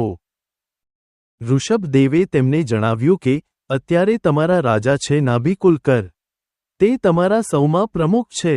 જો કે તે અનુશાસનને જાણતા નથી કારણ કે તેમની પાસે એ માટેનો અવસર જ આવ્યો નથી. તમે તેમની પાસે જઈને પ્રાર્થના કરો. તે તમને યોગ્ય રાજા આપશે. સૌ પહોંચ્યા નાભી રાજા પાસે. રાજાએ તેમને સાંભળ્યા અને કહ્યું, રાજા કેવો હોય તે માત્ર ઋષભ જાણે છે, માટે તે જ તમારો રાજા થવાને યોગ્ય છે. સૌ આ માટે અગાઉથી તૈયાર હતા જ ઋષભદેવને રાજા બનાવવા માટે અને તેમનો અભિષેક કરવા કાજે તે સૌ જળ લઈ આવવા માટે નીકળી પડ્યા. અને અહીં સ્વર્ગપતિ સૌધર્મેન્દ્રનું સિંહાસન ડોલ્યું. પ્રભુનો રાજ્યાભિષેક કરવાનો અવસર આવ્યો છે એ તેણે અવધિ જ્ઞાથી જાણ્યું. તે તરત પ્રભુની પાસે પહોંચ્યો. તેણે સુવર્ણની વેદિકા રચી અને એ વેદિકા પર પ્રભુનું સિંહાસન રચ્યું. દેવો પાસે તીર્થોનું જળ મંગાવી તેણે પ્રભુનો રાજ્યાભિષેક કર્યો અને તેમના માથા પર સ્વહસ્તે રાજાનો મુગુટ મૂક્યો. આ રીતે ઋષભદેવ વિધિવત આ પૃથ્વીના પ્રથમ રાજા બન્યા. તેમના રાજ્યાભિષેક કાજે જળ લેવા ગયેલા યુગલિયાઓ જળ લઈને આવ્યા. તેમણે ઋષભદેવને દિવ્ય અલંકારો સહિત મુગુટથી શોભતા જોયા. આ રીતે શોભતા પ્રભુના માથા પર જળનો અભિષેક કેમનો થાય? પણ આ તો વિનીત યુગલિયા હતા. પ્રભુના મસ્તકે અભિષેક કરવા માટે લાવેલા જળથી તેમણે પ્રભુના ચરણ ધોયા. તેમનો આ વિનીત આચાર જોઈ ઇન્દ્રએ કુબેરને આજ્ઞા કરી કે આવા ઉત્કૃષ્ટ પ્રજાજનો માટે વિનીતા નગરી વસાવો. તેની આજ્ઞાને માન આપતા કુબેરે 12 યોજન લાંબી અને 9 યોજન પહોળી વિનીતા નગરીનું નિર્માણ કર્યું. આ વિનીતા નગરી અયોધ્યા તરીકે પણ નામના પામી. 20 લાખ પૂર્વની ઉંમરે પ્રભુ આ વિનીતા નગરીના રાજા બન્યા. પ્રભુનું આયુષ્ય 84 લાખ પૂર્વનું હતું. એક પૂર્વ એટલે 70,560 અબજ વર્ષ. અહીં આ આંકડો બરાબર જ લખ્યો છે, ક્યાંય કોઈ ભૂલ નથી કરી. તેમના પિતા નાભી આમ તો રાજા જ કહેવાતા હતા, પરંતુ તેમની કોઈ વ્યવસ્થિત શાસન પ્રણાલી નહોતી. આથી તે ઘોષિત રાજા નહોતા. વિધિવત રીતે શાસન પ્રણાલી રચીને ઋષભદેવ આ અવસર્પિણી કાળના સર્વપ્રથમ ઘોષિત રાજા બન્યા. યોગ્ય શાસન પ્રણાલી માટે તેમણે મંત્રીમંડળની રચના કરી. મજબૂત સુરક્ષા માટે સેના પણ ઊભી કરી. સાથે સાથે તેમણે પ્રજાને અનાજ રાંધવાની રીત જણાવી. એ અનાજનું ભોજન કરવા માટે વાસણો બનાવતા પણ શીખવ્યું. આ રીતે જે લોકો વાસણ બનાવતા થયા તે કુંભકાર એટલે કે કુંભાર કહેવાયા. આમ પૃથ્વી પર સૌ પહેલા કારીગર કુંભાર બન્યા. લોકોના ઘર બનાવવા માટે પ્રભુએ વાર્ધકી એટલે કે મકાન બાંધનારા પણ બનાવ્યા. એ પછી તેમણે ચિત્રકલા દર્શાવીને ચિત્રકાર બનાવ્યા અને વસ્ત્રો માટે વણકર તૈયાર કર્યા. વાળ તથા નખને કાપવા માટે વાળંદ બનાવ્યા. આ રીતે સંસારમાં સૌપ્રથમ 5 શિલ્પકાર બન્યા. 1. કુંભાર 2. વાર્ધકી 3. ચિત્રકાર 4. વણકર 5. વાળંદ. ત્યારબાદ પ્રભુએ આજીવિકા માટે કઠિયારા, કૃષિકાર વગેરેની પણ રચના કરી. પ્રજામાં સુખ, શાંતિ અને વ્યવસ્થા જળવાઈ રહે તે માટે તેમણે સામ, દામ, દંડ અને ભેદની નીતિ પણ ઊભી કરી. મોટા પુત્ર ભરતને તેમણે વિવિધ પ્રકારની 72 કળાઓ શીખવી જે ભરતે પોતાના અન્ય ભાઈઓને પણ શીખવાડી. બાહુબલીને અશ્વ, હસ્તી, સ્ત્રી તેમજ પુરુષના વિવિધ લક્ષણોનું જ્ઞાન આપ્યું. બ્રાહ્મીને 18 લિપિઓ અને સુંદરીને ગણિત શીખવ્યું. વૈદુ, અર્થશાસ્ત્ર, ઉપયોગી પ્રાણીઓનું પૂજન એ બધું પણ પ્રભુની નિશ્રામાં શરૂ થયું. માતા, પિતા, ભાઈ, બહેન, પતિ, પત્ની વગેરે સંબંધોનો આચાર પણ પ્રભુના આચરણ દ્વારા જ બીજા સૌના આચરણમાં આવ્યો. સારાંશ એ કે પ્રભુએ સંસારમાં ધર્મની સ્થાપના કરતા પહેલા ધર્મ માટે યોગ્ય સંસારની સ્થાપના કરી. આ રીતે પ્રભુએ 63 લાખ પૂર્વ વર્ષ રાજા તરીકે વિતાવ્યા. આ દરમિયાન એકવાર તે માર્ગ પરથી પસાર થઈ રહ્યા હતા ત્યાં તેમણે એક ખેડૂતને જોયો. તે પોતાના બળદને મારી રહ્યો હતો. કરુણાવંત ઋષભ રાજાએ તેને પૂછ્યું કે તું આમ અબોલ પ્રાણીને શા માટે મારી રહ્યો છે? ખેડૂતે કહ્યું, જુઓને રાજન, કેટલી મહેનતે પાક ઉગ્યો છે અને આ બળદ છે કે તેના પર મોં માર્યા જ કરે છે. હું તેને વારંવાર રોકું છું કે ઊભો પાક આમ ના ખા, ના ખા. પણ તે માનતો જ નથી. આથી તેને દંડ કરી રહ્યો છું. ઋષભદેવે કહ્યું, અબોલ પ્રાણી અબૂત પણ હોય, તે મારથી ના સમજે, તેને રોકવા માટે કોઈ યોગ્ય ઉપાય કરવો જોઈએ. આ સાંભળી ખેડૂતે પૂછી લીધું, તમે જ કહો રાજન, હું શું કરું? પ્રભુએ તેને કહ્યું, બળદના મુખ પર ગળણી જેવું કપડું બાંધી દે. તેને શ્વાસ લેવામાં તકલીફ નહીં પડે અને કપડાને કારણે તે પાક ખાઈ શકશે પણ નહીં. તે ખેડૂતને આ બરાબર લાગ્યું અને દોરડાનું ગળણું બનાવી તેણે બળદના મોં પર બાંધી દીધું. બળદ ભૂખ્યો હતો. મોં પરના ગળાને કારણે તે ખાઈ ના શક્યો. તેણે ભૂખમાં ને ભૂખમાં 400 નિસાસા નાખ્યા. ઋષભદેવ પ્રભુએ પોતાના અગાઉના 12 ભવોમાં ખાસ કોઈ મોટું અશુભ કર્મ બાંધ્યું નહોતું. તેમની ભવયાત્રા મોટા ભાગે સરળ રહી હતી. આ ભવમાં પણ અત્યાર સુધી તેમણે કોઈ ભારે કર્મ બાંધ્યું નહોતું. પણ એક બળદને ઊભો પાક બગાડતો રોકવા માટે તેમણે તેના માલિકને એક રસ્તો બતાવ્યો. પોતાની રીતે તે કદાચ સાચા હતા, પરંતુ તેમના એક સૂચનને કારણે એક અબોલ પ્રાણીને ભૂખના 400 નિસાસા નાખવા પડ્યા. પ્રભુના સમસ્ત ભવભ્રમણનું આ સૌથી મોટું અશુભ કર્મ હતું. અને આ કર્મનું ફળ તેમણે દીક્ષા પછી ભોગવવાનું હતું. તેમની દીક્ષાનો સમય આવી ગયો હતો. એ વિશે હવે પછીના વિડીયોમાં. વસંતની ઋતુ. સર્વ ઋતુઓમાં શુભ ઋતુ. મનના માનેલા સાથે મન મૂકીને મહાલવાની ઋતુ. અહીં પ્રણયનો પર્વ હોય, મિલનનો મહોત્સવ હોય. આવી ઋતુના આનંદને માણવા માટે ઋષભદેવનો પૂરો પરિવાર વિનિતા નગરીના એક વિશાળ ઉદ્યાનમાં આવી પહોંચ્યો છે. પ્રભુ પણ સૌની સાથે છે. ખરું કહો તો આ વિતરાગને સૌ સ્વજનો પોતાના અનુરાગથી અહીં ખેંચી લાવ્યા છે. સૌએ ઉદ્યાનને જોયો. એના વસંતી સૌંદર્યને આંખોમાં સમાવ્યું, મગમગતી સુગંધને શ્વાસોમાં ભરી દીધી અને તરબતર તાજગીને હૃદયમાં સમાવી દીધી. બધાના તનમન પ્રફુલ્લિત બની ગયા. અને ત્યારે ક્યાં છે ઋષભ રાજા? તે આ બધું જોઈ રહ્યા છે. તેમને લાગ્યું કે આવું મેં ક્યાંક બીજે પણ જોયું છે. અવધિજ્ઞાનનો ઉપયોગ કર્યો તો અત્યાર સુધીના ભવોમાં આ પ્રકારે ભોગવેલા સુખો એક પછી એક યાદ આવવા લાગ્યા.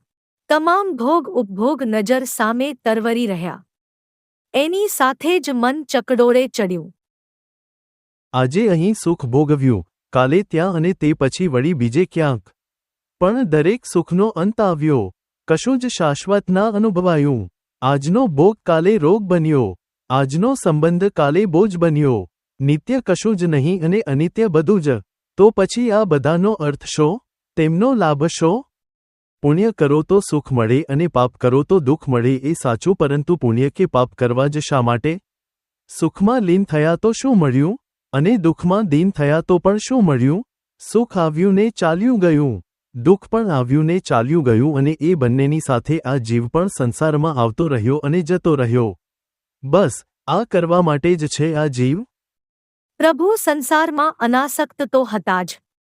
આજે જાણે પૂર્ણતઃ વિતરાગ બનવાનો અવસર આવ્યો હતો. કર્મ, કષાય, મોહ, માન, માયા એ બધું એક પછી એક નજર સામે ઉપસવા લાગ્યું અને જેમ જેમ ઉપસતું ગયું તેમ તેમ મનમાંથી સંસાર ઉતરતો ગયો. ભોગાવલી કર્મ પૂર્ણ થયા હતા. સંસારમાં રહીને જે સુખ ભોગવવાના હતા તે ભોગવાઈ ગયા હતા. દર્પણ પરથી જાણે ધૂળ ખરી પડી હતી અને એમાં બધું એવું જ સાફ અને સ્પષ્ટ દેખાઈ રહ્યું હતું જેવું દેખાવું જોઈએ. રાગના અસ્તની, ત્યાગના ઉદયની એ પળ હતી. અને ત્યારે બ્રહ્મ નામના 5મા દેવલોકના અંતે વસતા 9 લોકાંતિક દેવો પ્રભુની સામે પ્રગટ થયા. તેમના નામ હતા સારસ્વત, આદિત્ય, વહની, અરુણ, ગર્દતોય, તુષિતાશ્વ, અવ્યાબાદ, મરુત અને રિષ્ટ તેમણે એક સાથે પ્રભુને વંદન કર્યા અને વિનંતી કરી, તમે સંસારીઓને સંસાર ધર્મ દર્શાવ્યો હે પ્રભુ. હવે ધર્મતીર્થ પ્રવર્તાવો, એટલે કે સંસારને ભોગવવાનો તમારો કર્મકાળ પૂર્ણ થયો પ્રભુ. હવે ધર્મ માટે પુરુષાર્થ આદરવાની પળ આવી પહોંચી છે. અત્યાર સુધી તમારા જન્મ અન્ય ક્ષેત્રોમાં થયા છે. ભરત ક્ષેત્રમાં આ તમારો પ્રથમ જન્મ છે. તેને જ ચરમ જન્મ બનાવો. ભરત ક્ષેત્રને આ અવસર્પિણી કાળનું પ્રથમ જીન શાસન આપો. પ્રભુ માટે લોકાંતિક દેવોનો આટલો ઇશારો પૂરતો હતો. અવધિ જ્ઞાથી પણ તેમણે જોઈ લીધું કે પોતાની દીક્ષાનો સમય આવી પહોંચ્યો છે. અત્યાર સુધી અનાસક્ત ભાવે જે કાંઈ ભોગવ્યું હતું તેને પણ પૂર્ણ રીતે ત્યાગી દેવાની પળનો ઉદય થઈ ચૂક્યો હતો. આ ભાવ સાથે રાજા ઋષભે ઉદ્યાનનો ત્યાગ કર્યો અને તે રાજમહેલ તરફ પાછા ફર્યા. તેમને આ રીતે જતા જોઈ પરિવાર વિસ્મય પામ્યો. તે પણ પ્રભુની પાછળ ચાલવા લાગ્યો. પ્રભુ રાજમહેલમાં પાછા પધાર્યા. પોતાના કક્ષમાં ગયા. સૌને તે અતિ ગંભીર લાગ્યા. માતા મરુદેવાને લાગ્યું કે પુત્ર ઋષભને આજે કાંઈક થઈ ગયું છે. એક માતાના અધિકારથી તે પુત્રના કક્ષ પાસે પહોંચ્યા. કક્ષનું દ્વાર ખોલી તે અંદર પ્રવેશ્યા. તેમણે પુત્રને જોયો. જે જોવા મળ્યું તેનાથી તેમને આઘાત લાગ્યો. ઋષભ રાજાના શરીર પર ના તો રાજાનો વેશ હતો કે ના તો માથા પર મુગુટ હતો. માત્ર એક શ્વેત વસ્ત્ર સાથે તે અતિ ગંભીર મુખે બેઠા હતા. મરુદેવાની પાછળ જ સુનંદા, સુમંગલા, ભરત, બાહુબલી, બ્રાહ્મી અને સુંદરી સહિત સર્વ સંતાનો તથા પૂરો પરિવાર પણ કક્ષમાં પ્રવેશ્યો. તે સૌએ પણ ઋષભદેવને સાવ સાદા વસ્ત્રોમાં જોયા અને મનમાં હજાર હજાર તર્ક વિતર્ક ઊભા થતા અનુભવ્યા. આ સૌને જવાબ આપતા હોય તેમ ઋષભદેવે સૌથી મોટા પુત્ર ભરતને કહ્યું, હવે મારી રાજગાદી તારે સંભાળવાની છે ભરત. ભરતે કહ્યું, એને તમે સારી રીતે સંભાળી જ રહ્યા છો પિતાશ્રી. પ્રતિભાવ આપતા પ્રભુએ કહ્યું, હા, આ રાજગાદી, આ સંસારે બધું બહુ સંભાળ્યું. ગૃહસ્થાશ્રમમાં જે ધર્મ નિભાવવાના હતા તે બધા બરાબર નિભાવી લીધા. હવે સૌથી મોટો ધર્મ નિભાવવાનો છે અને તે માટે અમે આ સંસારનો ત્યાગ કરી રહ્યા છીએ. અમારા પછી રાજગાદી ખાલી ના રહેવી જોઈએ. એના પર તારે બિરાજમાન થવાનું છે ભરત. ભરતનો પ્રત્યાઘાત તરત આવ્યો, સંસાર ત્યાગ? એટલે કે અમારો ત્યાગ? તમારા વગર અમે રાજ્ય તો શું, અમને પોતાને પણ કેમ ના સંભાળી શકીશું ભગવણ? બાહુબલી પણ બોલ્યો, હા પ્રભુ, તમે છો તો અમે છીએ, તમે નથી તો અમે શું કામના? અને એ તો કહો કે તમને કશું ઓછું આવ્યું? અથવા અમારાથી કોઈ ભૂલ થઈ ગઈ કે તમે સંસારના ત્યાગના નામે અમારા સૌનો ત્યાગ કરવાની વાત કરી રહ્યા છો? ઋષભદેવે તેને તેમજ સૌને કહ્યું, નહીં મારા સ્વજનો, વાત કોઈની ભૂલની નથી. અમારો સંસાર બસ આટલો જ હતો, પણ ધર્મ હજુ ઘણો બાકી છે અને એ માટે દીક્ષા લેવી જરૂરી છે. આટલું કહી ઋષભદેવે ભરતની સામે જોયું અને કહ્યું, એક રાજા જાય અને તેના સ્થાને બીજો રાજા ના આવે તો શાસનની વ્યવસ્થા ભાંગી પડે. માટે રાજાનું સિંહાસન ખાલી ના રખાય. આજે અમે તને સિંહાસન સોંપી રહ્યા છીએ. સમય આવતા તું પણ તારું સિંહાસન અન્ય વારસદારને સોંપીશ. સંસારનો આ વ્યવહાર છે જેનો અમે પ્રારંભ કર્યો છે અને તારે તેને આગળ ચલાવવાનો છે. પ્રતિભાવમાં ભરત કાનિક બોલવા ગયો તો ઋષભદેવે તેને રોકી લેતા મક્કમ સ્વરે કહ્યું, આ અમારો આદેશ છે ભરત. એ પછી ભરત કે બીજું કોઈ કશું બોલી ના શક્યું અને ભરતનો રાજ્યાભિષેક કરવામાં આવ્યો. બાહુબલી તેમજ બીજા પુત્રોને પણ તેમની યોગ્યતા મુજબ દેશ પ્રદેશ વહેંચી આપવામાં આવ્યા અને ઋષભદેવે દીક્ષા પહેલાંનું સાંવત્સરિક દાન દેવાનું શરૂ કર્યું. પ્રભુ કોઈ પ્રકારના અવરોધ વગર દાન દઈ શકે તે માટે ઇન્દ્રે કુબેરને યોગ્ય વ્યવસ્થા કરવાની આજ્ઞા કરી અને કુબેરે પોતાના દેવતાઓને આદેશ કર્યો. એ દેવતાઓ નધણિયાતું, પર્વતો, સ્મશાનો, ઘરો વગેરેમાં દટાયેલું કિંમતી દ્રવ્ય શોધીને લાવવા લાગ્યા અને પ્રભુના ભંડારમાં ઠાલવવા લાગ્યા. પૂરા 1 વર્ષ સુધી ઋષભદેવે દાન કર્યું. તે સૂર્યોદય સાથે દાન દેવાનું શરૂ કરતા હતા અને ભોજનના સમય સુધી અવિરત દાન કરતા હતા. તેમના હાથે દરરોજ 8 લાખ સોનામહોરોનું દાન થતું હતું. આ રીતે 1 વર્ષમાં તેમણે 388 કરોડ 80 લાખ સોનામહોરોનું દાન કર્યું. પ્રભુ તો દરેકને તેની ઈચ્છા પ્રમાણે દાન દેતા હતા, પરંતુ લોકોને જ્યારે જાણ થઈ કે આ તો દીક્ષા પહેલાંનું દાન છે, ત્યારે પ્રજાજનોએ તેને દાનને બદલે પ્રસાદ તરીકે સ્વીકારવાનું મન રાખ્યું. પ્રભુનું વાર્ષિક દાન પૂર્ણ થયું અને દીક્ષાની પળ આવી પહોંચી. પ્રભુની દીક્ષા વિશે હવે પછીના વિડીયોમાં. ઋષભદેવ પ્રભુએ દીક્ષા લેવાનું નક્કી કરી દીધું છે. દીક્ષા પહેલાંનું તેમનું વાર્ષિક દાન પણ પૂર્ણ થયું અને સૌધર્મેન્દ્રનું આસન ચલિત થયું. પ્રભુના દીક્ષા કલ્યાણકને મનાવવા માટે તે ધરતી પર આવી પહોંચ્યો. તેની સાથે બીજા ઇન્દ્રો પણ હતા જ. બધાએ જન્માભિષેકની જેમ જ પ્રભુનો દીક્ષાભિષેક કર્યો. તે પછી ભગવંતને દિવ્ય વસ્ત્રો તથા અલંકારોથી સુશોભિત કરવામાં આવ્યા. પ્રભુની દીક્ષાના વરઘોડા માટે સુદર્શના નામની એક ભવ્ય શિબિકા એટલે કે પાલખી તૈયાર કરવામાં આવી.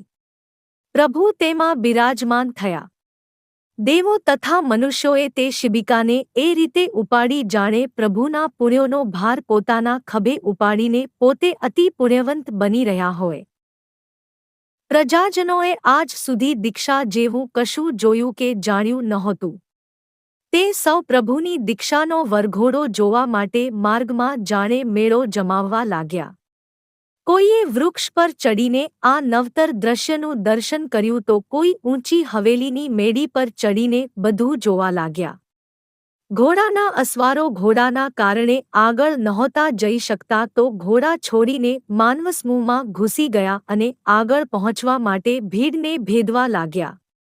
આમ જેને જેમ ફાવ્યું તેમ દરેક જણ પ્રભુના દર્શનનો રસ્તો કરવા લાગ્યું. નગરની નારીઓ પણ પોતાના રાજાને સંસારીના અંતિમ વેશમાં જોવા માટે જ્યાં જ્યાં જગ્યા મળી ત્યાં ત્યાં ભેગી થવા લાગી. કેટલીક સ્ત્રીઓ પ્રભુના માર્ગમાં કસુંબી વસ્ત્રોમાં કળશ ધરીને ઊભી હતી. કોઈ તેમના પર ધાણી વરસાવીને તેમને વધાવી રહી હતી. કોઈ પ્રભુને આશીર્વચન દઈ રહી હતી. આ દરમિયાન આકાશમાં દેવો પણ ઉતરી આવ્યા હતા. પોતાના વિમાનો, હાથી, ઘોડા તેમજ રથોથી તેમણે જાણે આકાશમાં જ બીજી વિનીતાંગરી સર્જી દીધી હતી. અને આ ઇન્દ્રો, માનવો, દેવો વગેરેની વચ્ચે ભરત અને બાહુબલી પોતાના પિતાની પૂરી કાળજી લઈ રહ્યા હતા. બીજા 98 પુત્રો પણ પ્રભુની શિબિકાની પાછળ પગપાળા ચાલી રહ્યા હતા. માતા મરુદેવા, પત્નીઓ સુનંદા અને સુમંગલા તથા પરિવારની અન્ય સ્ત્રીઓ પણ શિબિકાની પાછળ જ હતી. દરેકની આંખોમાં આંસુ હતા. પ્રભુની દીક્ષાનો વરઘોડો સિદ્ધાર્થ નામના ઉદ્યાનમાં આવી પહોંચ્યો. પ્રભુ શિબિકામાંથી એક અશોક વૃક્ષની નીચે ઉતર્યા. તેમણે સંસારના સર્વ વસ્ત્રો, અલંકારો વગેરેનો ત્યાગ કર્યો. ઇન્દ્રે તેમના ખભા પર દેવદુષ્ય એટલે કે દિવ્ય વસ્ત્ર મૂક્યું. તે તિથિ હતી ફાગણ માસના કૃષ્ણ પક્ષની 8મ. ચંદ્ર હતો ઉત્તરાષાઢા નક્ષત્રમાં. પ્રભુના જન્મ કલ્યાણકની તથા દીક્ષા કલ્યાણકની તિથિ એક જ હતી. આ તિથિએ દિવસનો પાછલો પહોર જઈ રહ્યો હતો ત્યારે પ્રભુએ 4 મુઠ્ઠીથી પોતાના મસ્તકના કેશનો લોચ કર્યો. સૌધર્મેન્દ્રએ તેમના વાળને પોતાના વસ્ત્રના હેડામાં લઈ લીધા. પ્રભુ 5મી મુઠ્ઠીથી શેષ વાળનો લોચ કરવા જતા હતા ત્યાં ઇન્દ્રે વિનંતી કરી કે આટલી કેશવલી રહેવા દો ભગવંત. પવનની લહેરખીમાં આ કેશાવળી જ્યારે તમારા ખભા પર ઉડતી દેખાય છે ત્યારે તે અદ્ભુત રીતે શોભે છે. સામાન્ય રીતે અરિહંત ભગવંતો પંચમુઠ્ઠી લોચ કરતા હોય છે, પરંતુ પ્રથમ તીર્થંકરે ઇન્દ્રની પ્રાર્થના સ્વીકારીને 4 મુઠ્ઠીથી લોચ કરીને અંતિમ કેશવલીને પોતાના મસ્તક પર જેમની તેમ રહેવા દીધી. સૌધર્મેન્દ્રએ ઋષભદેવના લોચ કરેલા વાળ ક્ષીર સમુદ્રમાં પધરાવ્યા અને પળમાત્રમાં પાછો ફર્યો. તેણે સૌને શાંત કર્યા અને કરેમી ભ્દે સામાયમના સૂત્ર સાથે પ્રભુએ દીક્ષા ગ્રહણ કરી. આ અવસર્પિણી કાળની તે પહેલી દીક્ષા હતી અને ઋષભદેવ પૃથ્વી પરના પ્રથમ સાધુ હતા. તેમને ત્યારે હઠનું તપ હતું. તેમના દીક્ષા કલ્યાણકની આ પળે ત્રણે લોકમાં ઉદ્યોત થયો. અન્ય સર્વ જીવોની સાથે નરકના જીવોને પણ ક્ષણવાર માટે સુખનો અનુભવ થયો. ત્રણે લોકમાં દુંદુભી નાદ ગુંજી ઉઠ્યો અને દીક્ષા લેતાની સાથે જ પ્રભુને ચોથું મનઃપર્યવ જ્ઞાન ઉત્પન્ન થયું. પ્રભુની સાથે અન્ય 4000 રાજાઓએ પણ દીક્ષા લીધી. સૌધર્મેન્દ્ર તથા અન્ય ઇન્દ્રો તેમજ દેવોએ દીક્ષાધારી પ્રભુની ભાવપૂર્વક સ્તુતિ કરી. સ્તુતિમાં તેમણે કહ્યું, હે ગુણવંત ભગવંત, તમારા ગુણોને પૂર્ણ રીતે જાણવાનું જ જ્યાં અમારું સામર્થ્ય નથી ત્યાં એ ગુણોને ગાવાની તો વાત જ કેમની થાય. પરંતુ ભક્ત એ ભગવાનના ગુણગાન તો કરે જ કરે. કારણ કે ગુણની સ્તુતિથી શ્રદ્ધા પોતે ગુણવંત બને છે અને તેમ થતાં ધર્મનો ગુણ વધારે ખીલી ઉઠે છે. હે પ્રભુ, ઇન્સાનો સર્વ રીતે ત્યાગ કરીને તમે પ્રાણી માત્રને અભયદાન આપો છો. અસત્યનો સર્વ રીતે ત્યાગ કરીને તમે સત્યના સુધા સાગરને વહાવો છો. અદત્તા દાનનો સંપૂર્ણ ત્યાગ કરીને તમે જાણે પૂર્ણતઃ સ્વદ્રવ્ય તેમજ પર દ્રવ્યથી મુક્ત બની જાવ છો. વિષય સુખનો સંપૂર્ણ ત્યાગ કરીને તમે પોતાના જ બ્રહ્મના સુખમાં ચર્યા કરતા રહી પૂર્ણતઃ બ્રહ્મચર્યમાં લીન થઈ જાવ છો. તમે દરેક પ્રકારના પરિગ્રહનો ત્યાગ કરીને સંસારના પ્રત્યેક લગાવથી પૂર્ણતઃ મુક્ત થઈ જાવ છો. 5 મહાવ્રતોને તમે એ રીતે વહન કરો છો જાણે તમે એમનો ભાર નથી ઉપાડી રહ્યા પરંતુ એ તમારો ભાર ઉપાડી રહ્યા છે. હે આદિનાથ, આ 5 મહાવ્રતોની સાથે તમે 5 સમિતિ તેમજ 3 ગુપ્તી પણ ધારણ કરો છો. હે પ્રભુ, આ સંસારમાં એકમાત્ર તમે જ તીર્થ પ્રવર્તાવી શકો તેમ છો કારણ કે તમે પોતે જ એક જીવંત મહાતીર્થ છો. તમારાથી મોટું તીર્થ કદી સંભવ થયું નથી કે થશે પણ નહીં. દીક્ષા લઈને પ્રભુએ આજે 5 મહાવ્રત, 5 સમિતિ અને 3 ગુપ્તી ધારણ કરી છે. ઇન્દ્ર તથા અન્ય દેવોએ તેમના આ મહાવ્રત, સમિતિ અને ગુપ્તીને ધ્યાનમાં રાખીને તેમની સ્તુતિ કરી છે. આ રીતે સ્તુતિ કરીને સર્વ દેવો નંદીશ્વર દ્વીપે ગયા. ત્યાં 4 શાશ્વત પ્રભુની પ્રતિમાઓનો 28 મહોત્સવ કરીને તે સૌ પોતાના સ્થાનકે પાછા ફર્યા. મરુદેવા સાથે ભરત અને બાહુબલી પણ ઋષભદેવ પ્રભુને પ્રણામ કરીને પાછા ફર્યા. તેમની સાથે સુનંદા અને સુમંગલા તેમજ બ્રાહ્મી અને સુંદરી પણ હતી. સૌના હૈયા ભારે હતા. દીક્ષાધારી પ્રભુએ હવે એક સાધુની જેમ વિહાર કરવાનું શરૂ કર્યું. આ વિહારમાં તેમને સતત 400 ઉપવાસ કરવાના હતા. તે વિશે હવે પછીના વિડીયોમાં. છઠ્ઠના ઉપવાસ સાથે ઋષભદેવ પ્રભુએ દીક્ષા લીધી અને પૃથ્વી પર એક સાધુની જેમ વિહાર કરવાનું શરૂ કર્યું. તેમની સાથે જ કચ્છ તેમજ મહાકચ્છ નામના રાજાઓ સહિત 4000 રાજાઓએ પણ દીક્ષા લીધી હતી. તે સૌ પણ સાધુ વેશે પ્રભુની સાથે વિહાર કરવા લાગ્યા. ઋષભદેવે દીક્ષાની સાથે જ મૌન પણ ધારણ કર્યું હતું. છઠ્ઠના ઉપવાસના પારણા માટે તે ભિક્ષા માટે ફર્યા ખરા પરંતુ તે સમયના લોકોને એ જ્ઞાન જ નહોતું કે એક સાધુને કેવી રીતે ભિક્ષાનું દાન કરાય. આથી કોઈ ભિક્ષાના રૂપમાં તેમને અશ્વો ધરવા લાગ્યું તો કોઈ હાથી આગળ કરવા લાગ્યું. ક્યાંક કોઈએ પોતાની કન્યાઓ પ્રભુની સામે મૂકી દીધી તો કોઈ આભૂષણો ધરવા લાગ્યું. સોનું, રત્નો, પુષ્પમાળાઓ એ બધું પણ પ્રભુની સમક્ષ મુકાયું. પ્રભુને તેમાંનું કશું સ્વીકાર્ય હતું નહીં. તે શાંત પ્રશાંત રહી ક્ષુધાને સહન કરતા વિહાર કરતા રહ્યા.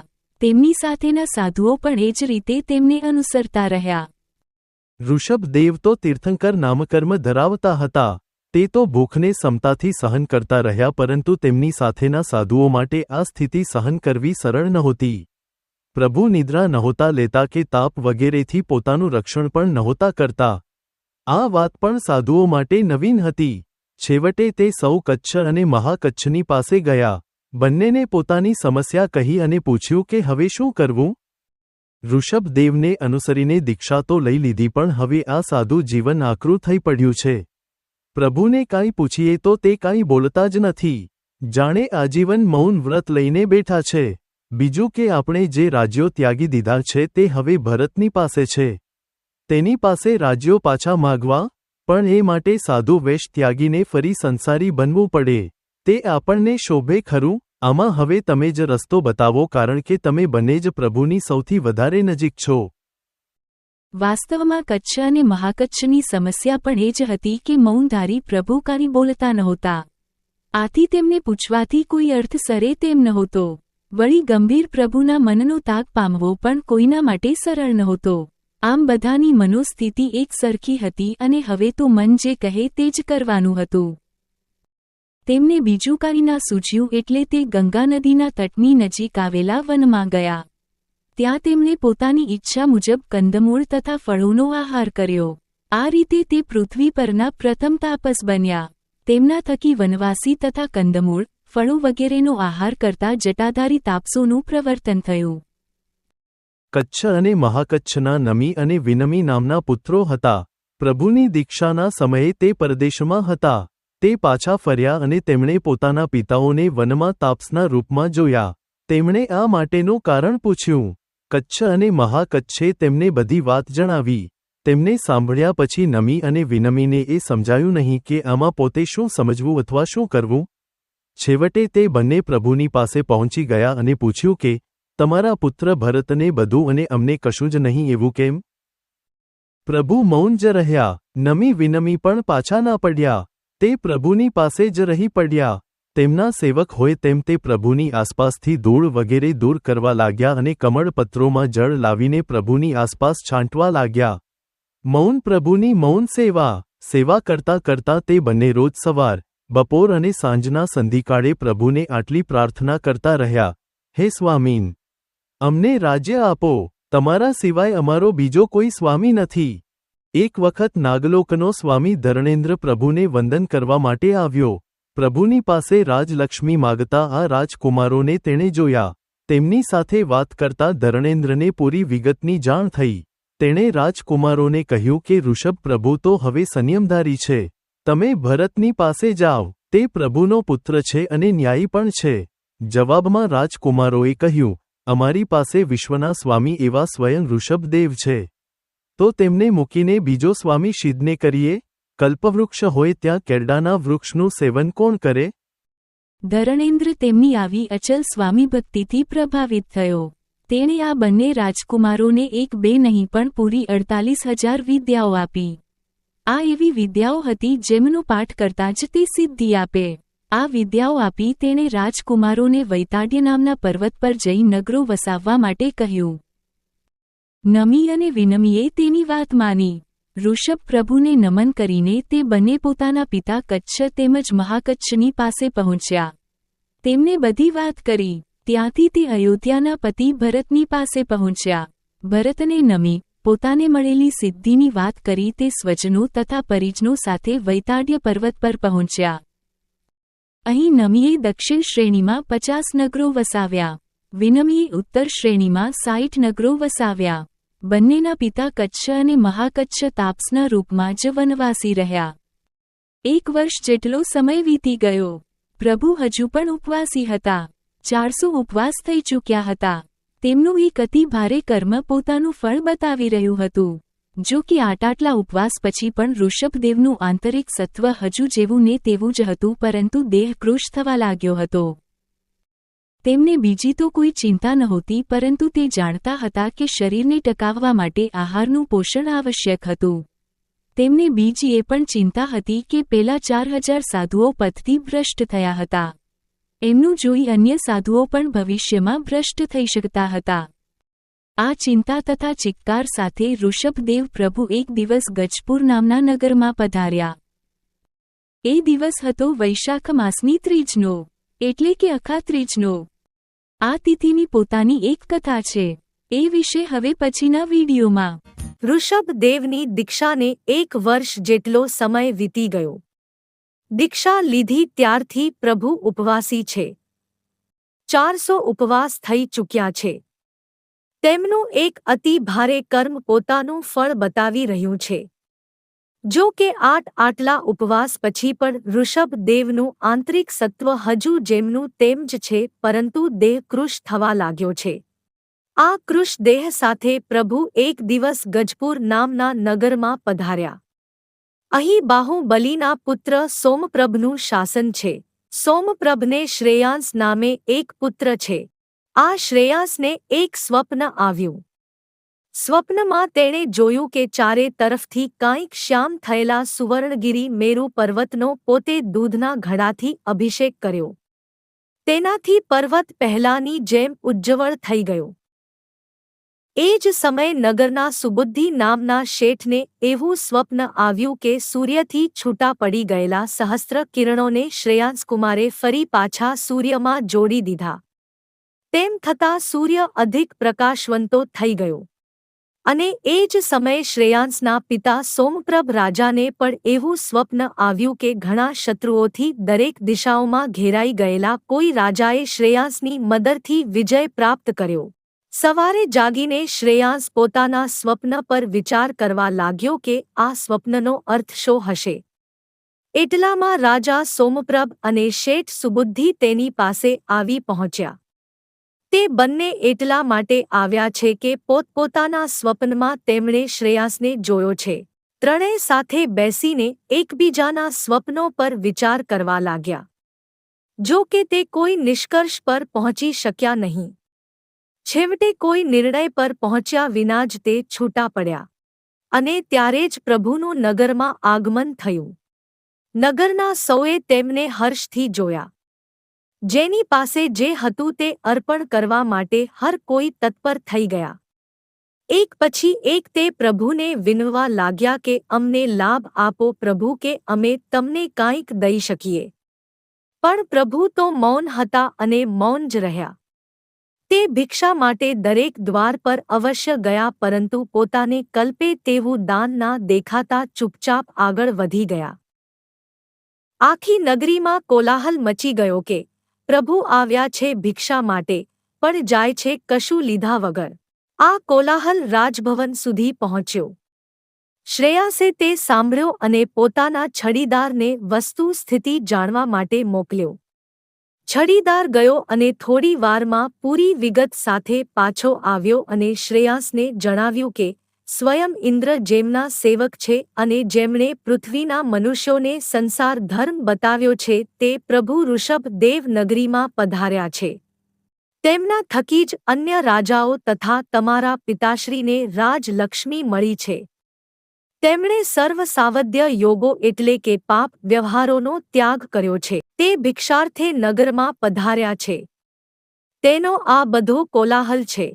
આ સાંભળતા જ ઓહ, મારે દ્વારે સાક્ષાત પ્રભુ પધાર્યા છે ના નાદ સાથે યુવરાજ શ્રેયાંસ પગમાં કશું પહેરવાની પણ પરવા કર્યા વગર ખુલ્લા પગે બહાર દોડી ગયો. તેની પાછળ તેના સેવકો છત્ર, પાદુકા વગેરે લઈને દોડવા લાગ્યા. અને ત્યારે જ પ્રભુ આંગણે પધાર્યા. શ્રેયાંસે પ્રભુને જોયા અને તેમની પાસે એ રીતે દોડી ગયો જાણે નાનો બાળક દાદાની પાસે દોડી જતો હોય. પાસે જઈને તે ઋષભદેવના ચરણોમાં નમી પડ્યો. પોતાના લાંબા વાળથી તેણે પ્રભુના ચરણોને સાફ કર્યા. એ પછી ઉઠીને તેણે પ્રભુની 3 પ્રદક્ષિણા કરી. પ્રદક્ષિણા પછી તે પ્રભુની સામે ઊભો રહ્યો અને તેમના મુખનું દર્શન કર્યું. પ્રભુના મુખને તે જોતો જ રહ્યો, જોતો જ રહ્યો, જોતો જ રહ્યો. અને કેમ ના જુએ? આ તો ભવોભવની ઓળખાણ તાજી કરવાનો અવસર હતો. તે એક સાધુને જોઈ રહ્યો હતો. અને તેનો આત્મા જણાવી રહ્યો હતો કે આવો વેશ મેં આ પહેલા પણ ક્યાંક જોયો છે, અને આ મુખ પરના ચિહ્નો પણ જાણે કે મેં ક્યાંક જોયા છે. તે પ્રભુને જોતો ગયો અને પોતાના આત્માને જાણે ઢંઢોળતો ગયો કે જાગ રે આત્મા જાગ. ઓળખ આ મુખને ઓળખ. તાજો કર રે ભવોભવનો એક સંબંધ તાજો કર. જાગ રે આત્મા જાગ. અને આત્મા જાગ્યો. શ્રેયાસને જાતિ સ્મરણ જ્ઞાન થયું. તેને યાદ આવ્યું કે અગાઉ પૂર્વવિદેહ ક્ષેત્રમાં વજરનાભ નામે ચક્રવર્તી રાજા હતા અને હું હતો તેમના સારથી. વજરનાભ રાજાના પિતાશ્રી વજરસેન તીર્થંકર હતા. વજરનાભની સાથે જ મેં પણ તીર્થંકર વજરસેન પાસે દીક્ષા લીધી હતી. એ સમયે તીર્થંકર ભગવંતે કહ્યું હતું કે આ વજરનાભ ભરત ખંડમાં પ્રથમ તીર્થંકર થશે. આવ્યા. મારા તીર્થંકર મારા દ્વારે આવ્યા. શ્રેયાંસનું હૃદય ગદગદ થઈ ઉઠ્યું. જેમની સાથે સ્વયંપ્રભા દેવી તરીકે સ્વર્ગના સુખો ભોગવ્યા હતા, જેમના સારથી તરીકે રહીને તેમના રથને હાંક્યો હતો, જેમની સાથે જ દીક્ષા લઈને દેવલોક મેળવ્યું હતું, તેમની સાથેના ભવોભવના ઋણાનુબંધનો આ એક સાવ નવો અધ્યાય હતો. આજે એ જ આત્મા પ્રપિતામહના સંબંધે તેની સામે તીર્થંકરના સ્વરૂપે ઊભો હતો. પૂર્વના 8 ભવોનો સંબંધ હતો બંને વચ્ચે. શ્રેયાસની આંખો વહેવા લાગી. સદા મારા આત્માને પાવન કરતા આવ્યા છો પ્રભુ. આજે તો જાણે ભવોભવના સંબંધની પરાકાષ્ઠા સર્જી દીધી. મને સાક્ષાત તીર્થંકરના દર્શન કરાવી દીધા. શ્રેયાસ આ રીતે ભાવુક થઈ રહ્યો છે ત્યાં કોઈ આવ્યું અને જણાવ્યું કે રાજભવનમાં બિલકુલ તાજા ઇક્ષુ રસથી ભરેલા ઘડા આવ્યા છે. અરે, અહીં લાવો એ ઘડા. એ મારા માટે નહીં, મારા પ્રભુ માટે છે. શ્રેયાંસ જાણે બોલી નહોતો રહ્યો, રડકી રહ્યો હતો. તે પોતે ક્યારેક સાધુ રહી ચૂક્યો હતો, તેથી જાતિસ્મરણ જ્ઞાથી તે જાણતો હતો કે આ ઇક્ષુ રસ પ્રભુને કલ્પે તેવો આહાર છે. ઇક્ષુ એટલે શેરડી. આવ્યા, ઇક્ષુ રસના ઘડા આવ્યા. ઇન્દ્રના હાથે ઇક્ષુ દંડ ગ્રહણ કરીને જેમણે ઇક્ષ્વાકુ વંશની સ્થાપના કરી હતી એ પ્રભુની દીક્ષા પછીના પ્રથમ પારણા માટે ઇક્ષુ રસના ઘડા આવ્યા. અને શ્રેયાસે ઉછળતી ભક્તિ સાથે પ્રભુની સામે જોયું, હે ભગવન! આ રસ આપના માટે અવશ્ય કલ્પનીય છે. તેને ગ્રહણ કરો. અને પ્રભુએ હાથની અંજલિ જોડીને પોતાના હસ્તરૂપી પાત્રને તેની સામે ધર્યું. શ્રેયાસનું રોમે રોમ હર્ષથી ખીલી ઉઠ્યું. જાણે ભવોભવના અનુરાગથી સિંચતો હોય તેમ તે પ્રભુના હસ્તપાત્રમાં ઇક્ષુ રસના ઘડા ઠાલવતો ગયો, ઠાલવતો ગયો, ઠાલવતો જ ગયો.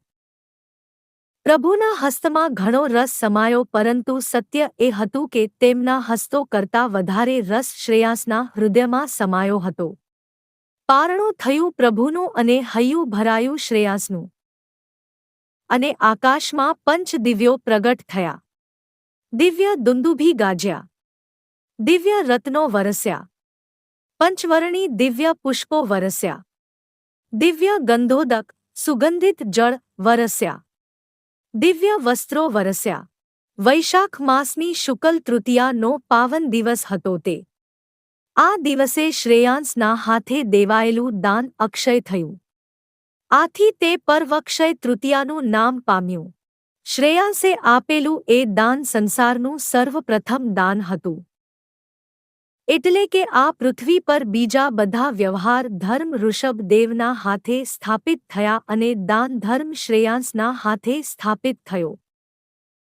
પૂરા 400 ઉપવાસ પછી પ્રભુનું પારણું થયું. એક ભૂખ્યા બળદના 400 નિસાસા અને તેના ફળ રૂપે એક દીક્ષાધારી અરિહંતના 400 ઉપવાસ. કર્મરાજાને કોઈની શરમ નડતી નથી. પ્રભુએ પારણું કર્યું છે એ સમાચાર વાયુવેગે બધે પ્રસરી ગયા. પારણાની પળે આકાશમાંથી 5 દિવ્યોની વૃષ્ટિ થઈ છે એ ખબર પણ સૌને મળી ગઈ. જેમને જેમને આ જાણવા મળ્યું તે સૌ શ્રેયાંસના ભવન પર ભેગા થવા માંડ્યા. રાજાઓ તેમજ નગરજનોની સાથે કચ્છ અને મહાકચ્છ પણ આવી પહોંચ્યા, જે સાધુમાંથી તાપસ બની ગયા હતા. સૌના મુખ પર શ્રેયાંસનું જ નામ રમી રહ્યું છે. સૌને એક જ અચરજ છે, શ્રેયાંસ તું તો જબરો ભાગ્યશાળી છે રે. તારો આપેલો ઇક્ષુ રસ પણ પ્રભુએ વહોરી લીધો. અને અમે અમારું સર્વસ્વ ધરી રહ્યા હતા તો પણ તેમણે એ તરફ જોયું જ નહીં. ત્યારે શ્રેયાસે પ્રભુ સાથેના 8 ભવોના 7 સંગાથની વાત કરી. તેણે કહ્યું કે પ્રભુ સાથે મેં સ્વયંપ્રભા તરીકે પ્રણયના ભોગ ભોગવ્યા છે તો હું તેમનો સારથી પણ બન્યો છું. તેમની સાથે જ દીક્ષા લઈને મેં સાધુનું જીવન પણ વિતાવ્યું છે. તેમની સાથે મેં દીક્ષા લીધી ત્યારે તેમના પિતા તીર્થંકર હતા, આજે તે પોતે તીર્થંકર છે. મેં બે તીર્થંકરના સાક્ષાત દર્શન કર્યા છે, એ મારું અહોભાગ્ય છે. વાતમાં એણે એ 3 સ્વપ્નોની બીના પણ જણાવી દીધી જે તેને, સુબુદ્ધિ શેઠને અને રાજા સોમપ્રભને આવ્યા હતા. તેણે કહ્યું, મેં સ્વપ્નમાં જોયું હતું કે શ્યામ મેરુ પર્વતને દૂધથી પ્રક્ષાલિત કરીને મેં ફરીથી તેને ઉજ્જવળ કરી દીધો.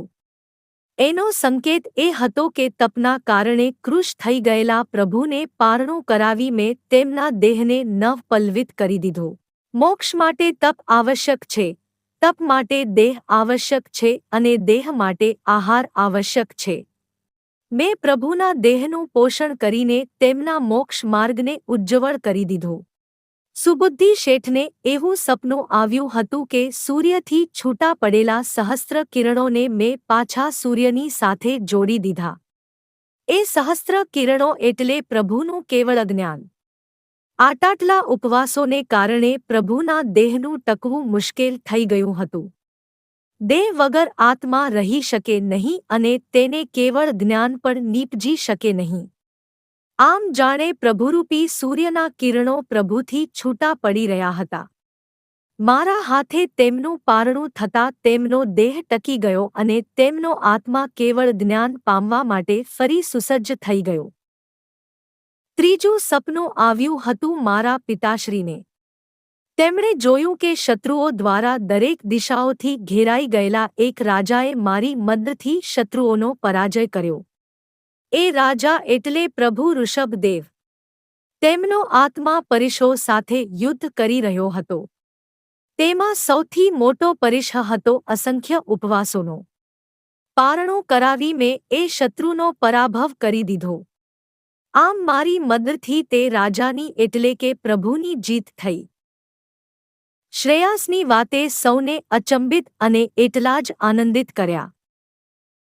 શ્રેયાસના હાથે પારણું કરી ઋષભદેવ પ્રભુ બીજે વિહાર કરી ગયા. તેમણે જ્યાં પારણું કર્યું હતું તે સ્થાનનું કોઈ ઉલ્લંઘન ના કરે એ માટે શ્રેયાસે ત્યાં એક રત્નમય પીઠિકા રચાવી દીધી. એ પછી જાણે સાક્ષાત પ્રભુની જ પૂજા કરતો હોય તેમ એ રત્નપીઠની તે ત્રિકાળ પૂજા કરવા લાગ્યો. કોઈ આ વિશે પૂછે તો તે કહેતો કે આ આદિકર્તાનું મંડળ છે. આદિકર્તા એટલે સૌ પ્રથમ કરનાર. પ્રભુએ આ અવસર્પિણી કાળમાં ઘણું બધું સૌ પ્રથમ કર્યું તથા કરાવ્યું હતું. તેની વાત જાણ્યા પછી પ્રભુએ જ્યાં જ્યાં પારણું કર્યું ત્યાં ત્યાં લોકો પીઠિકા બનાવવા લાગ્યા. સમય જતાં તેમાંથી જ આદિત્ય પીઠની રચના થઈ. પ્રભુ વિશેની વધુ કથા હવે પછીના વિડીયોમાં. ઋષભદેવ પ્રભુએ દીક્ષામાં 1000 વર્ષનો સમય પસાર કર્યો. તેમાંથી પ્રથમ 400 દિવસ ઉપવાસોમાં વીત્યા. તેમના સંસારી ભવ ભ્રમણનું સૌથી મોટું અશુભ કર્મ આ સમયમાં ભોગવાઈ ગયું. એ પછીના વર્ષોમાં તેમણે અત્યાર સુધીના ભવ ભ્રમણના નાના મોટા કર્મોનો ક્ષય કરતી તપસ્યાઓ તથા સાધનાઓ કરી. તેમાં 1000 વર્ષનો સમય વીત્યો. નિત્ય તપોમય રહેતા, સતત મૌન પાળતા અને અવિરત વિહાર કરતા પ્રભુ એક દિવસ મહાનગરી અયોધ્યાના પુરીમતાલ નામના એક શાખા નગરમાં પધાર્યા. આ પરાની ઉત્તરમાં શક્તમુખ નામે એક ઉદ્યાન હતો. ઋષભ ભગવંતે અઠ્ઠમ તપ સાથે અહીં વડના વૃક્ષ નીચે ધ્યાનાવસ્થા ધારણ કરી. ધ્યાનની ઉત્કૃષ્ટ અવસ્થાને તે ધારણ કરતા જ ગયા. આ અવસ્થામાં જ તેમનો આત્મા 10મા ગુણ સ્થાનકે પહોંચ્યો. અહીંથી 11મા ગુણ સ્થાનકને જરા પણ સ્પર્શ્યા વગર તેમણે આત્માને સીધો 12મા ગુણ સ્થાનકે લાવીને મૂકી દીધો. સંયમ અને ચારિત્ર્યની આ એવી ચરમ અવસ્થા હતી જ્યાંથી આત્મા કેવળ અને કેવળ મુક્તિની અવસ્થા તરફ જ ઉપર ચડે. અહીંથી આત્મા કદી પણ સંસાર તરફ પાછો ના પડે. એટલે કે પ્રભુ માટે હવે સંસારમાં પાછા ફરવાની ના અવસ્થા રહી, ના અવસર રહ્યો. ધ્યાનની આ ઉત્કૃષ્ટ અવસ્થામાં તેમણે આત્મા પરના ચારેય ઘાતી કર્મોનો સર્વથા સંપૂર્ણ ક્ષય કરી દીધો અને તેમના સર્વ આત્મ પ્રદેશો કેવળ જ્ઞાનના ઝગમગાટથી ઝળહળી ઉઠ્યા. તેમનું સમગ્ર ભાવ સ્વરૂપ ભાવદીપકની જ્યોતિથી ઝગમગી ઉઠ્યું. જે મોક્ષ માટે પ્રભુએ તીર્થંકર નામકર્મ બાંધ્યું હતું તે મોક્ષ હવે નિશ્ચિત થઈ ગયો. ત્રણેય લોક પ્રભુના કેવળ જ્ઞાનના ઉદ્યોતથી પ્રકાશિત થઈ ઉઠ્યા. ત્રણેય લોકના સર્વ જીવો પ્રભુના કેવળ જ્ઞાનના પર્વથી સુખમય બની ગયા. નારકીઓએ પણ આ પળે સુખ અનુભવ્યું. ત્રણેય લોકમાં દુંદુભી નાદ ગાજી ઉઠ્યો કે ભરત ક્ષેત્રને આ અવસર્પિણી કાળના પ્રથમ તીર્થંકર મળી ગયા છે. એ તિથિ હતી ફાગણ માસના કૃષ્ણ પક્ષની એકાદશી. સમય હતો પ્રાતઃકાળનો અને નક્ષત્ર હતું ઉત્તરાષાઢા. પ્રભુને કેવળ જ્ઞાન, ત્રિકાળ વિષયક જ્ઞાન પ્રાપ્ત થયું તે સાથે આકાશમાં ધર્મચક્ર ઉત્પન્ન થયું. તે જાણે પ્રભુને ધર્મચક્રી તરીકે ઘોષિત કરી રહ્યું હતું. સમગ્ર ભરત ક્ષેત્ર માટે આ અવસર નાનો નહોતો. આ જાણતા હોય તેમ સર્વ ઇન્દ્રોના સિંહાસનો ડોલવા લાગ્યા અને ઇન્દ્રો તથા સર્વ દેવોને સભાન કરવા લાગ્યા કે જાગો, સાવધ થાવ. અરિહંત પ્રભુ કેવળ જ્ઞાન પામ્યા છે. આ પણ દિવ્ય સુખોને ભોગવવાની નહીં, પરંતુ તીર્થંકરના તીર્થને પામવાની છે.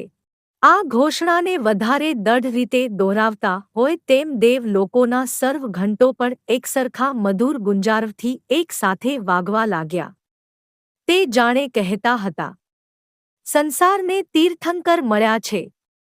હવે તીર્થ મળશે, ધર્મ મળશે. જે આ તીર્થને પામશે તે તરી જશે. જે આ ધર્મને પામશે તે સિદ્ધિપદનો સ્વામી બનવાની યોગ્યતા મેળવી લેશે. સૌધર્મેન્દ્રએ અવધિ જ્ઞાનથી આદિનાથ પ્રભુના કેવળ જ્ઞાનને જાણી લીધું અને પોતાના માનીતા ઐરાવતને યાદ કર્યો. ઐરાવત દેવ તરત હાથીનું સ્વરૂપ ધારણ કરીને તેની સમક્ષ હાજર થઈ ગયો. તેની કાયા અતિ વિશાળ હતી અને તેનું સ્વરૂપ સર્વ હસ્તીઓમાં તેને ઉત્તમ અને ઉન્મત્ત સાબિત કરે તેવું હતું. સૌધર્મેન્દ્ર પરિવાર સાથે તેના પર બિરાજમાન થયો. ઐરાવત તેને પ્રભુના ઉદ્યાનમાં લઈ આવ્યો. બીજા 63 ઇન્દ્રો પણ પ્રભુના કેવળ જ્ઞાન કલ્યાણકને મનાવવા માટે આવી પહોંચ્યા. આ અવસરે પ્રથમ કર્તવ્ય બજાવ્યું વાયુ કુમાર દેવોએ. તેમણે વાયુ દ્વારા 1 યોજન સુધીની પૃથ્વીને સાફ કરી. તેમના પછી મેઘકુમાર દેવોએ સુગંધીદાર જળની વૃષ્ટિથી પૃથ્વીને શીતળ કરી દીધી. આ રીતે શુદ્ધ, શીતળ અને સુગંધીદાર બનેલી ભૂમિ પર દેવોએ રચના કરી સમોવસરણની. સમોવસરણ એટલે પ્રભુની ધર્મસભા. તીર્થંકર પ્રભુ તેમાં બિરાજમાન થાય. અહીંથી જ તે ધર્મ દેશના આપે. અહીંથી જ તે ધર્મની તથા તીર્થની સ્થાપના કરે. અહીં જ બેસીને દેવો, દાનવો, માનવો તથા તિર્યંચો તેમને સાંભળે. અહીં જ બેસીને પ્રભુ ગણધર ભગવંતોને ત્રિપદી આપે જેના પરથી જૈન ધર્મના આગમો રચાય. જેની આવી મહત્તા હોય તે સમોવસરણની રચના દેવો જ કરે. માનવોનું તે ગજુ નહીં. દેવો કેવી રીતે રચે છે આ સમોવસરણને તે વિશે વિગતવાર જોઈશું હવે પછીના વિડીયોમાં. ઋષભદેવ પ્રભુએ દીક્ષા પર્યાયમાં 1000 વર્ષનો સમય પસાર કર્યો. એ પછી આવી ફાગણ માસના કૃષ્ણ પક્ષની એકાદશી. નક્ષત્ર હતું ઉત્તરાષાઢા. પ્રભુ કેવળ જ્ઞાન પામ્યા. તેમને ધર્મચક્રી તરીકે ઘોષિત કરતું ધર્મચક્ર આકાશમાં ઉત્પન્ન થયું. પ્રભુના કેવળ જ્ઞાનનો અવસર જાણી દેવાધિદેવ સૌધર્મેન્દ્ર સપ્રિવાર ઐરાવત પર બિરાજમાન થઈ પ્રભુની સમક્ષ હાજર થયો. બીજા 63 ઇન્દ્રો પણ આ કલ્યાણકને મનાવવા માટે આવી પહોંચ્યા. અને કેવળ જ્ઞાની પ્રભુ માટે રચવામાં આવ્યું સમોવસરણ. સમોવસરણ એટલે પ્રભુની ધર્મસભા. અહીં બેસીને પ્રભુ 12 પરશદાને ધર્મ દેશના આપે. અહીંથી જ તે ધર્મની તથા તીર્થની સ્થાપના કરે. અહીં જ બેસીને પ્રભુ ગણધર ભગવંતોને ત્રિપદી આપે, જેના પરથી જૈન ધર્મના આગમો રચાય. જેની આવી મહત્તા હોય તે સમોવસરણની રચના દેવો જ કરે. માનવોનું તે ગજું નહીં. દેવો કેવી રીતે રચે છે આ સમોવસરણને? ચાલો તે વિશે જોઈએ. વાયુકુમાર દેવતાઓ કે જે વાયુના સ્વામી છે તે 101 યોજન સુધીની જમીન વાયુ દ્વારા સાફ કરે. તે પછી મેઘકુમાર દેવતાઓ પોતાના વશમાં રહેલા મેઘ દ્વારા આ ભૂમિ પર સુગંધિત જળની વૃષ્ટિ કરાવે. આવી શુદ્ધ અને સુગંધિત ભૂમિ પર 3 કિલ્લાઓ રચવામાં આવે. આ 3 કિલ્લા એકની પર બીજો, બીજા પર ત્રીજો એમ હોય. સૌથી નીચે તથા સૌથી મોટો હોય ચાંદીનો કિલ્લો. રૂપેરી પાષાણોથી શોભતા આ કિલ્લાના કાંગરા સોનાના હોય. આ કિલ્લાની ઉપરના મધ્ય ભાગમાં હોય સોનાનો કિલ્લો. સોનેરી પાષાણોથી શોભતા આ કિલ્લાના કાંગરા રત્નોના હોય. અને સૌથી ઉપર હોય રત્નોના પાષાણોથી બનાવેલો કિલ્લો. રત્નોના પર્વતરૂપ લાગતા આ કિલ્લાના કાંગરા માણેકોના હોય. આ ત્રણેયમાં ચાંદીનો કિલ્લો બહારની તરફ હોય અને સૌથી મોટો હોય. સોનાનો કિલ્લો તેની અંદર મધ્યમાં હોય અને તેની ઉપર હોય. રત્નોનો કિલ્લો સૌથી અંદર હોય. તે સોનાના કિલ્લાની ઉપર હોય અને પ્રમાણમાં સૌથી નાનો હોય. આ દરેક કિલ્લાના 4 દરવાજા હોય. ચારે દિશામાંથી તેમાં પ્રવેશી શકાય. દરેક દરવાજે કિંમતી મણિઓથી બનેલા તોરણો ઝૂલતા હોય.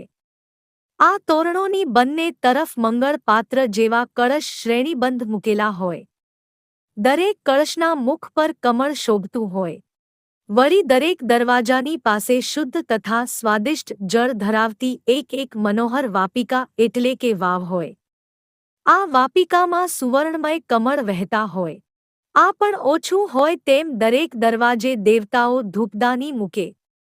આ ધૂપદાની સુવર્ણની હોય અને તેમાંથી નિત્ય રૂપેરી ધૂમ્રસેર નીકળતી હોય. આવું હોય પ્રભુ માટેનું સમોવસરણ. આવી હોય પ્રભુની ધર્મસભા. તેના 4 દરવાજામાંથી કોઈ પણ દરવાજે અંદર પ્રવેશો અને સંસારની 4 ગતિમાંથી મુક્તિ પામો. આ સમોવસરણની મધ્યમાં સોના, માણેક તથા રતનની શિલાઓથી એક ઊંચું ભૂમિ તળ રચવામાં આવે. તેના પર પચરંગી પુષ્પો પાથરવામાં આવે. સોના, માણેક તથા રતનના તોરણો બાંધવામાં આવે. અષ્ટમંગલના ચિહ્નો દોરવામાં આવે. આ સિવાય પણ વિવિધ અને વિશેષ શોભાઓ દ્વારા તેને પ્રભુની સમૃદ્ધિઓ તેમજ સિદ્ધિઓના પ્રતીક રૂપ બનાવવામાં આવે. આ ભૂમિ તળ પર એક મણિમય પીઠિકા રચવામાં આવે. તેના પર મધ્યમાં એક સિંહાસન મૂકવામાં આવે જે પૂર્વાભિમુખ હોય. ત્રણેય જગતમાં જેનું મૂલ્ય કોઈથી ન થઈ શકે તેવા રત્નો, માણેક વગેરેથી તે શોભતું હોય. તે સમોવસરણના મથાળે હોય.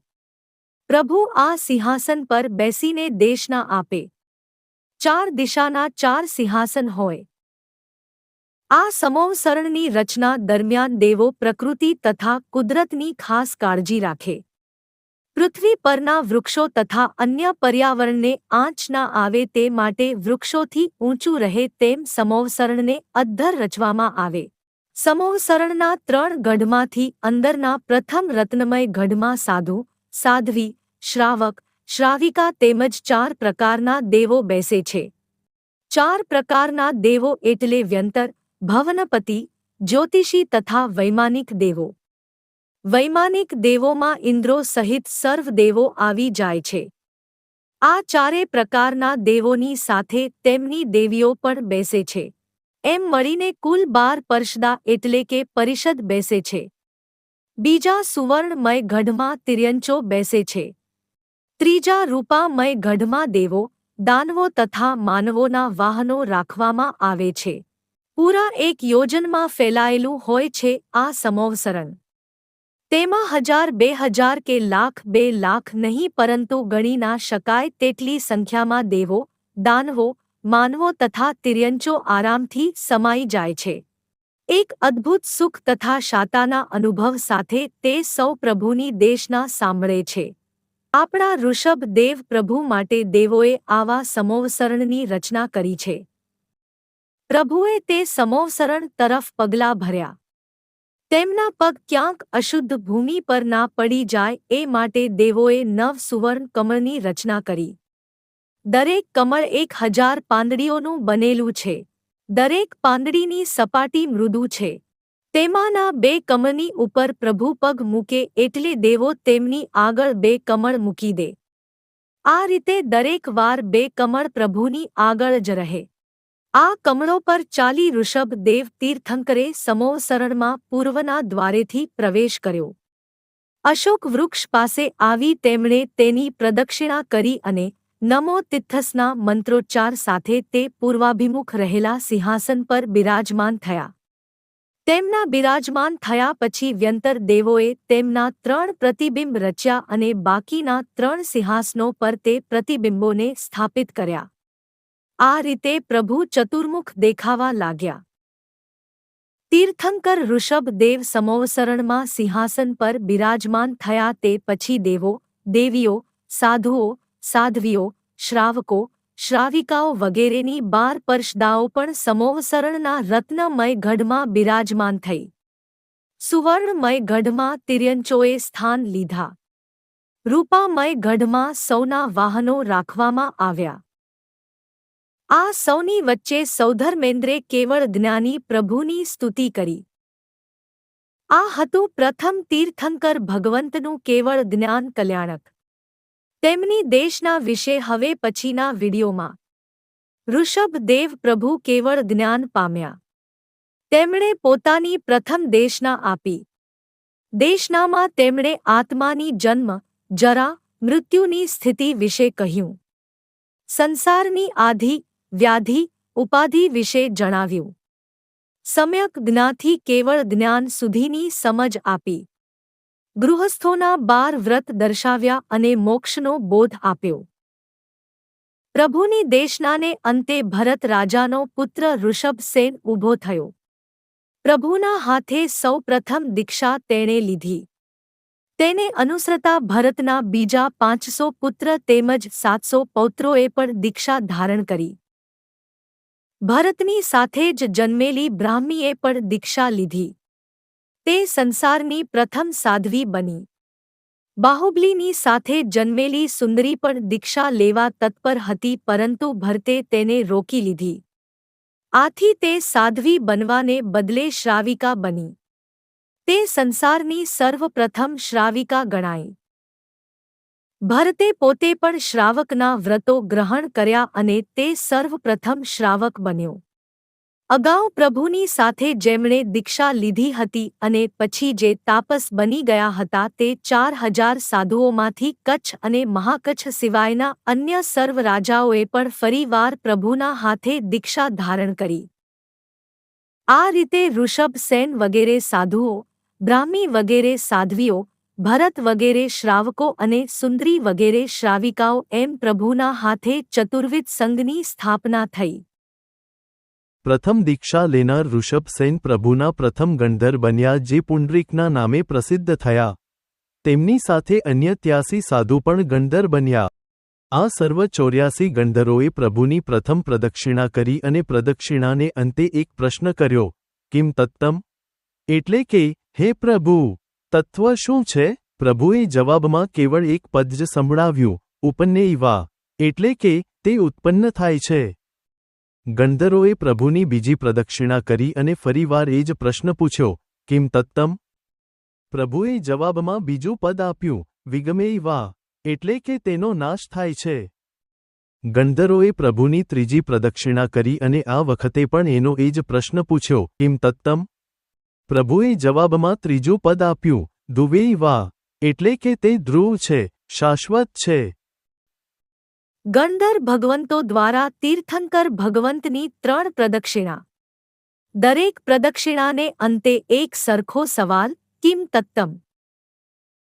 અને પ્રભુ દ્વારા ત્રણે એક સરખા સવાલના 3 અલગ અલગ પદોમાં જવાબ, ઉપન્નેયવા, વિગમેયવા, ધુવેયવા, એટલે કે તત્વ એ છે જે ઉત્પન્ન થાય છે, જે નાશ પામે છે અને જે શાશ્વત છે.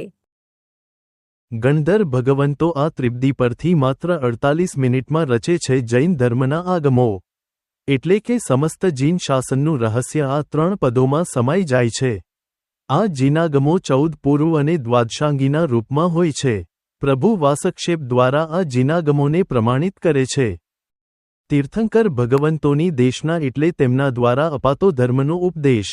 પ્રત્યેક તીર્થંકર પોતાની દેશના ગીતના સ્વરૂપે આપે છે. એટલે કે તે ગાઈને ધર્મ વિશે ઉપદેશ આપે છે.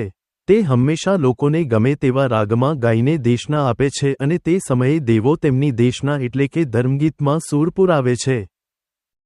તીર્થંકર ભગવંતો જે દેશના આપે છે તેના દ્વારા ધર્મની સ્થાપના થાય છે. તેના દ્વારા જ ધર્મના ગ્રંથો રચાય છે. પોતાની દેશના તે અર્થસહિત આપે છે. એટલે કે તે ધર્મ વિશે જે કાંઈ કહે છે તે અર્થ સાથે કહે છે. આમ શ્રોતાઓને તેમનો ઉપદેશ અર્થ સાથે મળે છે અને તેથી તે સરળતાથી સમજાય છે. એ પછી પ્રભુની દેશનાને ગણધર ભગવંતો સૂત્રોમાં ગૂંથે છે. એટલે કે પ્રભુ જે અર્થ સાથે કહે છે તેને ગણધર ભગવંતો સૂત્રો દ્વારા રજૂ કરે છે. પ્રભુના ગીત પરથી આ સૂત્રો રચાય છે તેથી તે ગીત પણ કહેવાય છે. સૂત્ર એટલે ગીત અને ગીત એટલે સૂત્ર. અને આ સૂત્રોના અર્થને ગીતાર્થ કહેવાય છે. એ જ રીતે જે સાધુ સૂત્રોના અર્થને બરાબર ભણે છે તથા જાણે છે તેને પણ ગીતાર્થ કહેવાય છે. પ્રભુ દેશનાથી પરવાર્યા તે પછી પ્રભુની પાદપીઠ પર બેસીને પુંડરીક ગણધરે પુનઃ દેશના આપી. ગણધર ભગવંતોનો આ સ્વાભાવિક ક્રમ હોય છે. તીર્થંકર દેશના પૂર્ણ કરે એ પછી તેમની પાદપીઠ પર બેસીને તે પુનઃ દેશના આપતા હોય છે. પ્રભુની પ્રથમ દેશના પૂર્ણ થાય. તેનાથી તીર્થની અને ધર્મની સ્થાપના થાય એટલે પ્રભુની પાસે રહેનાર એક અધિષ્ઠાયક ઉત્પન્ન થાય છે જેને યક્ષ કહે છે. ઋષભદેવ પ્રભુ માટે ગોમુખ નામનો યક્ષ અધિષ્ઠાયક બન્યો. આ યક્ષ 4 હાથવાળો છે. તેમાંથી જમણી બાજુનો એક હાથ વરદાનની મુદ્રામાં છે અને બીજા હાથમાં અક્ષની માળા છે. ડાબી બાજુના 2 હાથોમાં બીજોરું અને પાશ છે. તેનો વર્ણ સુવર્ણ જેવો છે. તેનું વાહન હાથી છે. તે જ રીતે પ્રભુના તીર્થમાં પ્રભુની પાસે રહેનાર પ્રતિચક્રા, ચક્રેશ્વરી નામની શાસનદેવી પણ થઈ.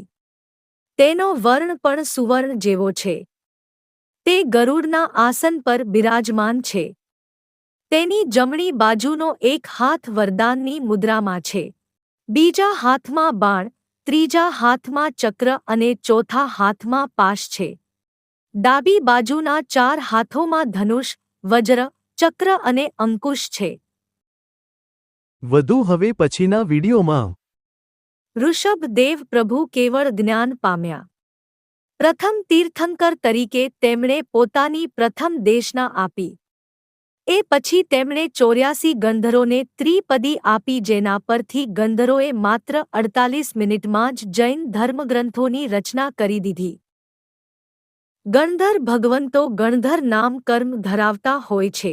આ નામ કર્મના પ્રભાવે જ તે પ્રભુ પાસેથી માત્ર 3 પદો પામીને જૈન ધર્મના આગમોની રચના કરતા હોય છે. અને તે પણ માત્ર 48 મિનિટના સમયમાં. આજના અતિ આધુનિક કોમ્પ્યુટર પાસે પણ આ સર્જનશક્તિ નથી હોતી. અહીં એક સત્યને બરાબર નોંધી લો. અધ્યાત્મ પણ આખરે એક વિજ્ઞાન છે. તમે તેને કર્મવર્ગણાઓનું વિજ્ઞાન કહી શકો. તે કોઈપણ કાળના વિજ્ઞાનથી અતિશય આગળ અને અત્યંત ગતિવાન છે. આ વિજ્ઞાન ગ્રંથો દ્વારા નથી ભણાતું પણ આ વિજ્ઞાન દ્વારા ગ્રંથો અવશ્ય તૈયાર થાય છે. તે સાધનાઓ દ્વારા પ્રાપ્ત થતી સિદ્ધિઓનું વિજ્ઞાન છે. જિનાગમો 14 પૂર્વ અને દ્વાદશાંગીના રૂપમાં છે. પ્રભુએ વાસક્ષેપ દ્વારા આ જિનાગમોને પ્રમાણિત કર્યા. કેવળ જ્ઞાની પ્રભુએ પૃથ્વી પર વિવિધ સ્થાનોમાં વિહાર શરૂ કર્યો. પોતાની દેશનાઓથી તે પૃથ્વી પર જિનશાસનની આણ વર્તાવતા ગયા.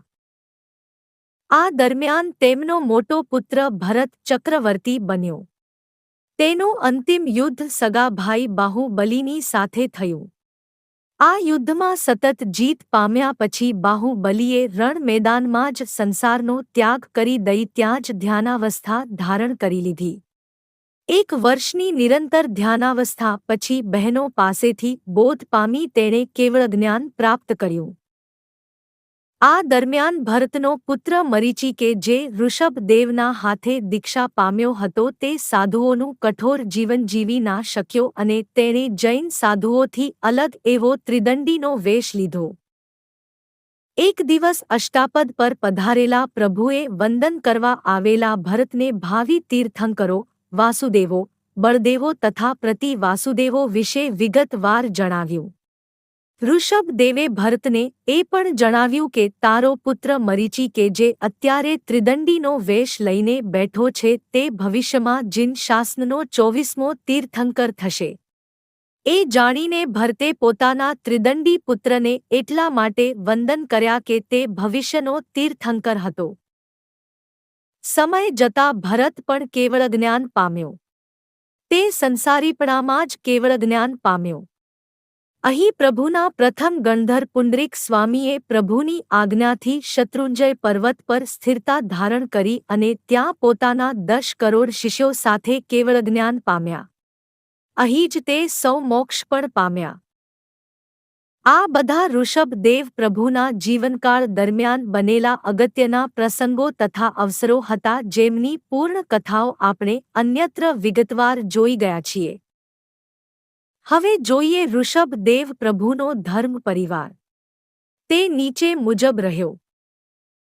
84,000 સાધુઓ, 3 લાખ સાધ્વીઓ, 3,65,000 શ્રાવકો, 5,54,000 શ્રાવિકાઓ, 4,750 14 પૂર્વી, 9,000 અવધિજ્ઞાની, 20,000 કેવળ જ્ઞાની, 600 વૈક્રિય લબ્ધિધારી, 12,650 મનઃપર્યવ જ્ઞાની, 12,650 વાદી અને 22,000 અનુત્તર વિમાનવાસી. ઋષભદેવનું આયુષ્ય 84 લાખ પૂર્વનું હતું. તેમાંથી 1 લાખ પૂર્વ તેમનો દીક્ષા પર્યાય રહ્યો. એટલે કે આટલી અવધિ દીક્ષાધારી તરીકે વિતાવી તે કેવળ જ્ઞાન પામ્યા અને આ દરમિયાન તેમનો આટલો ધર્મ પરિવાર થયો. હવે પ્રભુના મોક્ષ કલ્યાણકનો સમય આવી ગયો હતો.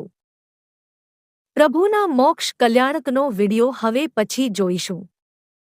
પ્રભુ ઋષભદેવનું 84 લાખ પૂર્વનું આયુષ્ય. 1 પૂર્વ એટલે 70,560 અબજ વર્ષ. ગણતરી કરી શકો તો કરી જુઓ કે કેટલું હશે પ્રભુનું આયુષ્ય. પ્રભુની કાયા હતી 500 ધનુષ્યની. 1 ધનુષ્ય એટલે લગભગ 10 ફૂટ. આમ 5,000 ફૂટની કાયા હતી પ્રભુની. આટલું અધધધ આયુષ્ય પણ ક્યારેક તો અંત પામે જ છે. આવો અસાધારણ દેહ પણ ક્યારેક તો ઢળી જાય જ છે. પ્રભુએ જોયું કે પોતાના નિર્વાણનો સમય પાસે આવી ગયો છે. આ માટે તે પોતાના ધર્મ પરિવાર સહિત અષ્ટાપદ પર્વત પર પધાર્યા. અહીં 10,000 મુનિઓ સાથે તેમણે 6 ઉપવાસ સાથેનું પાદપોપ ગમન અનશન ધારણ કર્યું. એટલે કે હવે નિર્વાણ સુધી આહાર શુદ્ધાનો પણ ત્યાગ. ભરત ચક્રવર્તીને સમાચાર મળ્યા કે પ્રભુ અષ્ટાપદ પર્વત પર પધાર્યા છે અને ચતુર્વિધ આહારના ત્યાગનું પચ્ચખાણ પણ લઈ ચૂક્યા છે. શોકના ભાવ સાથે તે પ્રભુની પાસે દોડી આવ્યો. પ્રભુની પ્રદક્ષિણા દઈ વંદન કરી તે તેમની પાસે બેસી ગયો. દેવલોકોમાં પણ દેવોના સિંહાસનો કાંપ્યા. અવધિજ્ઞાથી પોતાના આસનના કાંપવાનું કારણ જાણી ચોસઠે 64 ઇન્દ્રો પણ પ્રભુની પાસે દોડી આવ્યા. પ્રદક્ષિણા તથા વંદના કરીને તે પ્રભુની પાસે બેસી ગયા. વર્તમાન અવસર્પિણી કાળનો ત્રીજો આરો ચાલી રહ્યો હતો. તેનો અંત સાવ પાસે હતો. માત્ર 89 પખવાડિયા જ બાકી રહ્યા હતા. મહામાસની કૃષ્ણ ત્રયોદશી મહાવદ તેરસની તિથિ હતી.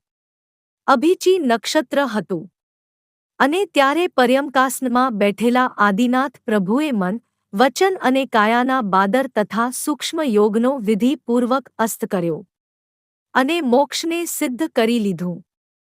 તેમની સાથે જ અનશન વ્રત ધારણ કરીને બેઠેલા 10,000 મુનિઓએ પણ મોક્ષને સિદ્ધ કરી લીધું.